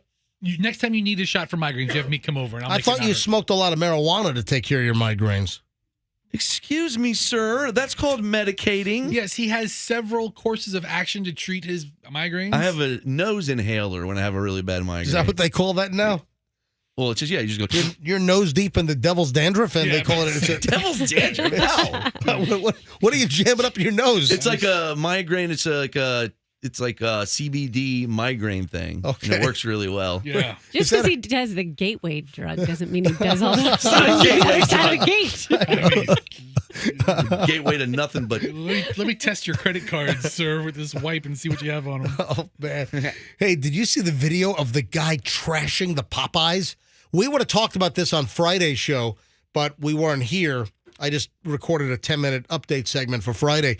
But did you see the video of this dude in Chicago? He is destroying a Popeyes franchise because he claims that he had not been paid for a month. Oh, no. I mean, just destroys it. And then they fought, I think. Well, come on, Popeye, pay your employees. Yeah, this was a Popeyes Louisiana kitchen, Chicago. Oh, I love Popeyes. TikTok user Sarah. Sarah, can you get off TikTok and do an Instagram reel? At least it's an American company that's not tied to a Chinese spy operation. So Sarah posted a video last week. It's since gone viral. Unidentified man is cutting open bags and boxes of food. The guy's dumping all the Popeyes chicken on that slimy red kind of terracotta tile that lots of restaurants have. The fast food kitchen floor. It's the fast food floor. You're 100% right. That's what it is. He's knocking everything over. So this dude claims that he didn't get paid for a month, so he's doing thousands of dollars of damage inside this Popeyes location in Chicago. So now he goes to jail? Is that what happened to him? I got to believe it. I mean, this guy has ruined thousands and thousands of dollars. Listen to this. So as of last Thursday, the video had nearly 101,000 views. The story really took off like Thursday night into Friday. And we would have talked about this on Friday, but we weren't here. I got to believe there are several million views now. But there was text on the video that read, "This is what happens when you don't get paid for a month." The guy's destroying the Popeyes. At the beginning of the video, the man is seen cutting open a bag of raw chicken, dumping pieces all over the ground. But then he's opening up boxes. He's ruining hundreds and hundreds, if not thousands of dollars in food. He's flinging over the metal food racks. The guy's destroyed. It looks like he's got the chicken breading. So that's the egg wash there, the big yellow thing that they dip the chicken in first before they bread it. He's not, everything is on the floor. He's destroying all of their food inside the place. In the next clip, he's then seen opening boxes of French fries and tossing all the frozen French fries all over the floor. A third clip shows what appears to be a completely destroyed stockroom with overturned shelves, open boxes, flipped over bins. Various foods and a liquid can be seen covering most of the floor. Ew. Pictures then following the video clips show damage to the cash registers. He cut the electric cords on all of the cash registers and the credit card machines. The final video clip reads, "At least he got his money," and it shows an empty cash drawer on the counter, panning to the window where Chicago police officers can be seen outside. So do you think he got fired? Dude, this guy's going to jail. Yeah. But when he gets out, he's going to be Employee of the Month. This guy could do a couple of years in prison. We robbed the place. He might go to Joliet with Joliet Jake. Was it Popeyes that we did the drive-through car crash? Yeah. Yeah. The Popeyes. Somebody in sent me Southdale, that a couple months ago. They're like, what the Oh, hell is this? No, the drive-through car crash was Burger King. Just 2. Oh, we did 2 of them. You're right. Popeyes on Southdale Mabry, right next to Thailand. I can't believe they're closing. With David Oh. Dorff. Oh, I'm still. Did someone write a story about that? Was someone writing a story about Thailand closing? We will be. I'll do it. Yeah. So Thailand, I met my quota last week, so I didn't need it. folks, you got to go to Thailand quickly. Thailand in South Tampa, right across from Home Depot, my favorite Thai in town. And Thailand is closing the dining room on May 15th, and then they're going to do takeout only until like the end of September. And then they're done. They're retiring. I wish somebody would buy the place and MJ, buy it. Yeah, somebody's gonna buy it and put like an apartment building on it, probably. they're going to buy it, all right. They're going to, it's a nice lot they have there, too. It's going to be a PDQ. So, So this Popeyes guy is in a lot of trouble. Yeah, I'd say. I mean, he really wrecked. And this is real. This is not like some fake deal. That restaurant is destroyed. So does KFC offer him a job, kind of like a attaboy? Yeah. You know what? We like your style. You can be a KFC man, Now, why would KFC offer him a job? because They pay on time. I don't know. he trashed their enemy. Yeah, so I don't know the deal. I can't believe he didn't get paid for a month, number one. And I'm guessing it's probably a franchise. Most of the restaurants, aren't they franchise? I'm sure they're company owned or corporate stores, but I think most of the Popeyes are franchises. That's my guess. I don't know. But you're gonna love this one. Listen to this. A guy was arrested for shipping $3 million worth of fentanyl. It seems like a lot. But wait a minute. It arrives at a different place of business, and the employees were all excited because they thought that something else had arrived. And they open it up, and it's $3 million in fentanyl. All right, hold on. You got to hear the rest of the story. All right, hang on.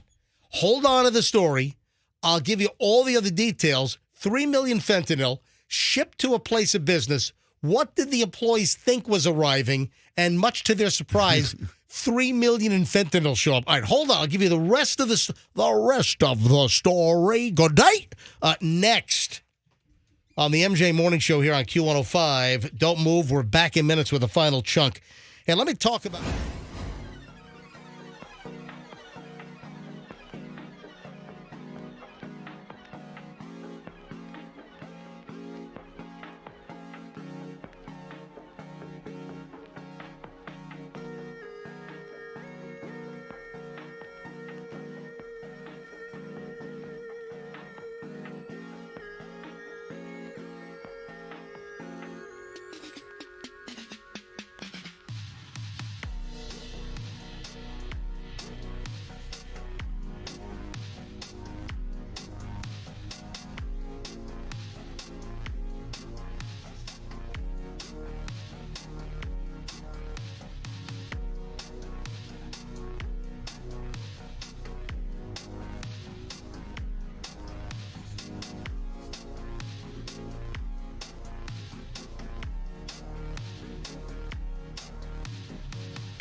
MJ Morning Show on Q105.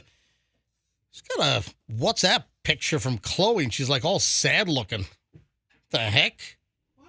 I don't know. I got to look at Chloe's picture. She just sent me this WhatsApp picture.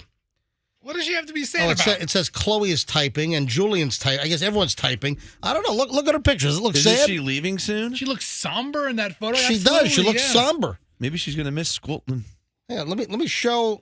I'll show the picture to MJTV. Is she going to be angry if I show the picture? I mean, she sent it, and you kind of lose control once you send the picture out. I wouldn't do it. Hey, let me call her because she I don't know. She sent me this. Maybe she's homesick. Well, she's going to be home in like 10 days. No, she's not. She loved it over there. She loves her last almost year at. She's got to shut off her foreign phone. Yeah, hang on a minute. What's going on with the phone here? Let me do. I got to do this one over here. 91011447947. Yeah. All right, calling Chloe's foreign phone. No, she just sent me this WhatsApp. I'm going to ask if I can show it on camera on MJTV. Maybe it's boy troubles. I don't know. No. Hey, Chloe, Yeah. are you laughing or crying? I'm laughing Why are you laughing? because I'm I'm either drunk or hungover. Well, we're on the air. Oh, okay. Well, I'm legal. It's okay. All right, no, she got like It was one consonant was missing. From I dumped her. No, she got 75% of the word out. I didn't say it. I know. Well, I dumped you. It almost sounded like the S-bomb. All right. Watch your mouth. So I know better. It's Monday morning. You're either drunk or hungover, and you send this somber-looking photo to the old man in the middle of the radio show. He's flipping out. Hold on. What is this photo? Can I show the picture to MJTV? Yeah, I don't care. It's good. It's a great photo. All right. So can you see that, Andrew? Am I holding it properly? Is that good? Yes. No, she looks all somber, and I got worried. It looked like you were upset and crying or something. Chloe, are you feeling melancholy? No, I'm fine. I'm great. All right, how much longer are you stuck there in that third world country you're in? Yeah, in Scotland. Yeah. It's St. Andrews. Yeah, third world country. Chloe, what day do you fly home? Saturday. Which Saturday? This upcoming Saturday. Oh, that's right. Chloe's home. I thought it was 10 days. It's less. Chloe comes home this Saturday. When do you go back to Scotland? Oh, yeah, because people invited us to do stuff on Saturday, and we're like, nah, we can't. Welcome your baby home. Yeah, we got to go pick up Chloe at the airport. She's flying from like Edinburgh to like New York or something, then flying home, and she's back home.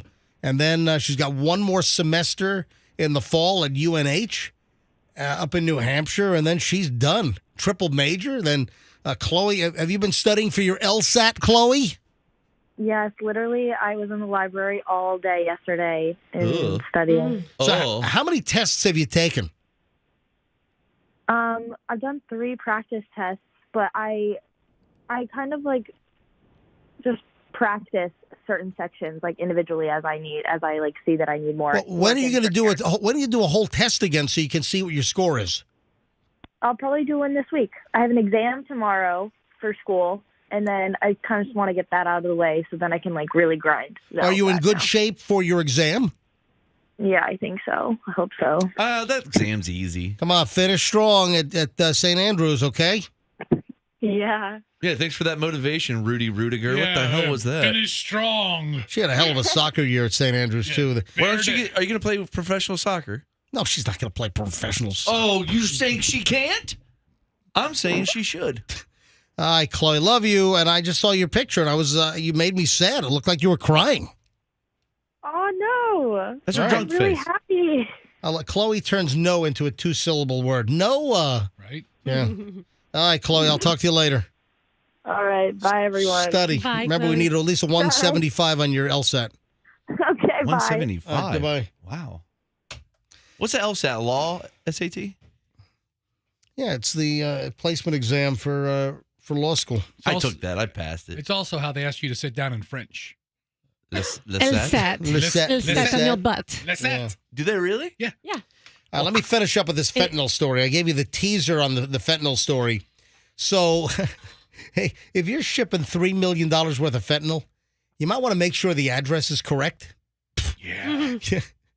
Oh, my God. Well, so many of these shipping sites, you put in a little information, they autofill the address. It's so easy to get them wrong. Yeah, Julian ordered a college sweatshirt from the college he's going to next fall, and it got autofilled apparently and got shipped somewhere else. I tried to order HCC sweatshirts, the same thing. Got to track that. Hold on, why is Michelle calling me? Hang on, talk for a minute. All right. I mean, we're doing a show here. Meech. He's got family members. There's a family reunion over here. I mean, you can't put somebody on speaker now? I mean, what's going on? I mean, it has to be an emergency. Is the What's moat happening, is the MJ? moat clogged? I don't know. Let me see why Michelle's calling me. Is the drawbridge stuck again? Will you stop it? I don't have a moat and drawbridge at my house. Will you knock it off? Is the butler doing all right? I heard he had a health issue. I don't have a butler. Will you stop it? Yes. Maid, whatever. Yeah, Michelle's called me twice. Hang on. Call her back. We did. We did. Why? Well, obviously you didn't read the message where she was coming from. Oh, wait a minute. Oh, so Michelle's calling my cell phone, and then Michelle just texted me, why don't you ask her what she just did? Goodbye. Look, we're doing a radio show here. This isn't like a game of cloak and dagger. All right, hang on a Oh, minute. I love that movie. I know, right? It's like, Hold on. call her back All right. and read the message. Back to the fentanyl story in a second. Let's call across the ocean again to get more details. So Michelle obviously wants me to call Chloe back. Hang on. 9101144794792. You want a Froggy fun fact? No. Yes. What? Is it a question or a fact? It is actually a fact that William Wallace was 7 feet tall. What the hell does that mean? He's from Scotland. Oh, whatever. And he can shoot bolts of lightning from his arse. Hey, Chloe. Yeah. What did you do last night? Why does Mom want me to call you back? Because it was a whole story. Like, last night was a movie. What do you mean last night was a movie? Well, this morning was the tradition of May Dip here at St. Andrews. And it's basically you start drinking. And Hold then on. you party. Hold on. May Dip. Okay. Your phone dropped out. It's called May Dip, and you start drinking? Yeah, specifically at St. Andrews. Yeah. Sorry, yes. And thank you, Rox. And you drink the whole night, and you party hop, and you can pub crawl. You can do whatever you want. You got to stay drunk.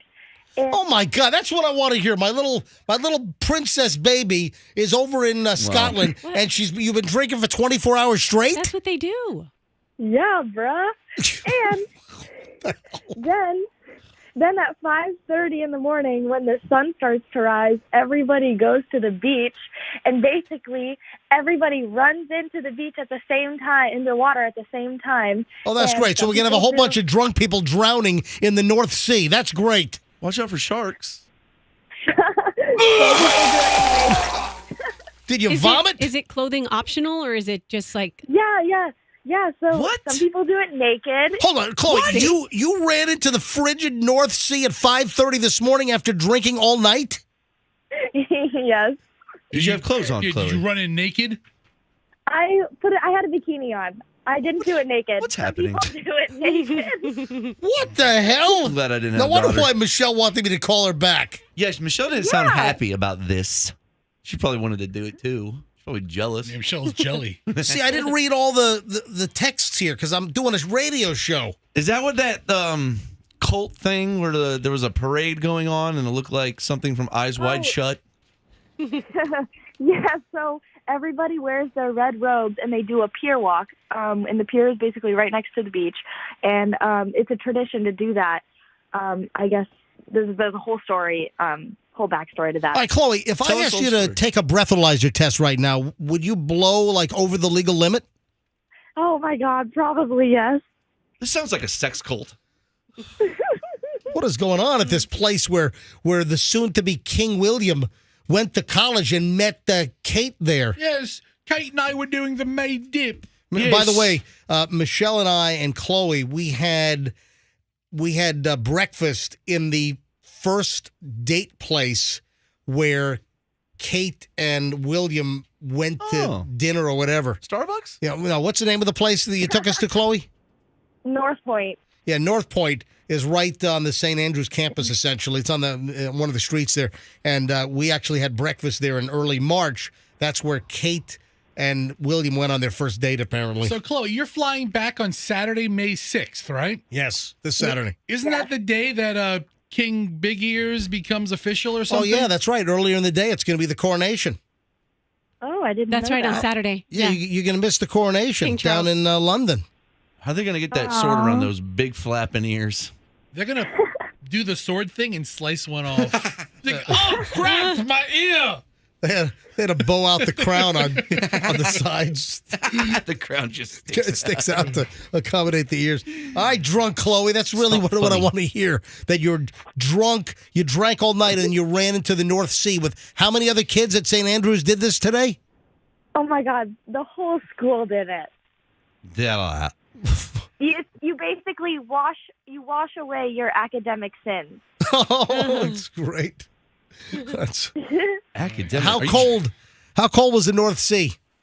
It was really cold. It was really I don't know cold. the temperatures. It's really cold. You should have swam to one of the oil rigs out there. All right, I got to run. Bye, Chloe. Okay. Bye, Chloe. Bye, Chloe. Put one foot on the ground if you're laying down and you get the spins. Little trick. So where was? Oh, the fentanyl story. Let me get around to we this haven't even finally. gotten to that. So, Max Grill is in Maine, and employees there got a little bit of a shock. On Friday, they opened up a delivery. They were expecting new mugs. Oh, wow. So, Max Grill in Auburn, Maine, they broke open a large wooden crate because they thought that their mugs that they ordered were inside. Instead, a plastic tote with 31 pounds of deadly fentanyl packaged into bricks inside. The tote had a shipping label from Arizona and was listed with the name Jerry Mercier above the eatery's address, but no one by that name worked at the restaurant. Somebody sent the package to the wrong address. Or another gimmick is you send illegal stuff to the address with someone else's name, so in case it gets popped, it's sort of untraceable. And then there are people that know when it's going to be arriving, and then They intercept it at the delivery. Oh, no, that's for me. It's mislabeled, So that's another racket, having wait. drugs and stuff shipped to a different address. They sent this to the wrong address, but put the right bad guy's name on it. No, well, it's to a Jerry Mercier is like, Jeremy. oh, crap. So it was sent to Jeremy Mercier at the address of Max Grill, but there's no Jeremy Mercier at the grill. And they open this crate up thinking it's their mugs. I guess they ordered a whole bunch of new mugs. I mean, they really like That's what I'm mugs. saying. Wrong place, right Yeah. guy. 31 pounds of fentanyl worth about $3 million. You can't ship that The stuff. restaurant staff called the cops when the mystery man arrived an hour later asking for the package. So it was one of those deals. I'm looking for my mugs. I know you haven't met me before, but I'm Jeremy Mercier. Yeah, so it was one of those deals because that gets done all the time.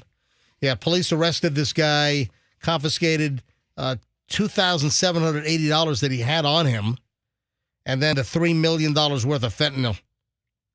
Didn't Gilligan get popped getting nailed fentanyl? No, that was weed. Gilligan and Marianne. They were shipping. They were Weed to shipping. each other? They were shipping pot back and forth, like FedEx or something. Back before it was, Yeah. law.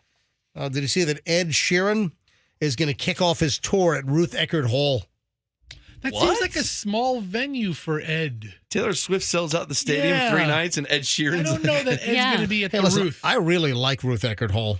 I do too. I like Ed. I was trying to get some Billy Idol tickets because it was sold out. You should have called Gino. Well, I left a message for the marketing woman, and I left like 2 voicemails. I never got a call back, so maybe I'm on the crap list over at Ruth Eckerd Hall. I like Ruth Eckerd Hall. I like Ruth Eckerd Hall. Guess who I saw at Ruth Eckerd Hall? I don't know. Al Pacino. That's right. No, you I didn't. remember. Will you stop. Yeah. Don't get him started again with I the was Al. like, what? Stop. Look at this guy. You did not see Al Pacino at Ruth I Eckerd. was live. did. Why would Al Pacino be at Ruth Eckerd Hall? Because it was a conversation with Al Pacino. That's right. Oh, that's it was right. amazing. Oh, I remember that. Yes, I was there. I was like, have a conversation with me. Yeah. No, I got to figure out who the marketing person is at Ruth Eckerd Hall these days, because I used to know them, and they got me tickets to the last time Billy Idol was there. And then I try to call up. I left like 2 voicemail messages. And I'm like, hey, it's MJ from MJ Morning Show, and I never got any calls back. I must be on the Ruth Eckerd Hall crap list. I don't get calls back anymore. I love that venue. I love Ruth. I love Baby Ruth. So your favorite candy bar, Al? Ah, yeah. Anyway, so yeah. All right, stop. Froggy. Okay. So Ed Sheeran's going to kick off the tour at Ruth Eckerd Hall. When is the date on this thing? Looks like fans will be able to see Ed Sheeran perform songs from his latest album. I guess it's May 19th. I can't believe I have to play this little venue. Oh, wait a second. Are you serious? No, he's not. It's Raymond James Stadium. Hold on. This says Ruth Eckerd Hall. Wait, he's playing in the stadium? No, it says... Oh, the next night. So he's playing Ruth Eckerd Hall. And then he's playing... On the 19th, then he's playing Raymond James Stadium on the 20th? He's playing the smaller venue first, and then he's playing the big venue. Holy crap. I didn't know that. I think the Ruth Eckerd Hall is only for redheaded people. Yes. It's going to be Ginger Night. Ginger Night, only redheads can show up. I'm going to go and I'm going to yell, hey, do the Marvin Gaye song. I like to say this next song is when I ripped off Marvin Gaye. Very funny, sir. Thank you so much. Have him removed. Hold on. You just say that Aerosmith just announced Tampa as well? Yes. What's the date on Aerosmith? October 11th. At Ruth Eckerd Hall. At Amalie Arena. At Amalie Arena. All right. Well, there we go. Put Aerosmith in Ruth Eckerd Hall. That'd be nice and intimate. Aerosmith looks like a band led by a grandmother, but they still rock. Yeah. Did you see that Super Mario Brothers movie is now it's outrageous. Yeah. At $1 billion Oh, my kids loved globally? it. Yeah. You know, I read the review, and man, the review is scathing. It's like, what? It's a kids movie. Yeah, because a bunch of 65-year-old grumpy white men are sitting there. Bring a kid. It's the best. I read some review that said, throw this movie away like a Nintendo console from 1989. Peaches. Super Mario Brothers has now topped the U.S. box office for 4 weeks, and it is closed in on $1 billion in global sales. My God. I did fall asleep in it, but my kids loved it. You fell asleep in it? Yeah, it was a nice, cozy nap. Your kids are like 3 and 5. Yes. You left them unattended in a movie theater? No. You're sleeping? No, there were other They were kids right there. next to They were them. right next to me. Your kids could have been kidnapped while you're sleeping in Super Mario Doug Brothers. was there. There were other parents there. Yeah, between Roxanne's kids and my kids, those are the worst ones. And Froggy's kids are the worst to kidnap. They will bug the hell out of you. No, nobody's kidnapping. My mine. kid will come back with an apology note. Sorry, man, your kids are paying this. We got to roll. Man, I only got to like 30% of the material today, so got a lot of crap for tomorrow. Not both your kids, Froggy. Luke is the one I wouldn't want to kidnap. He doesn't stop. Max is pretty cool. Can you turn this a little louder, please? This is great. Yeah!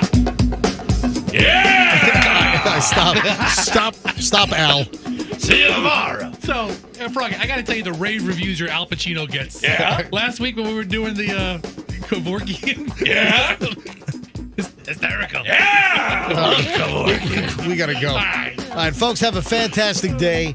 We'll see you back here tomorrow. If you want to send me an email, any content, any hot tips, any gossip, anything I need to know, my private email is mj@mjmorningshow.com. And we'll see you tomorrow on the MJ Morning Show on Q105, and let's be careful out there.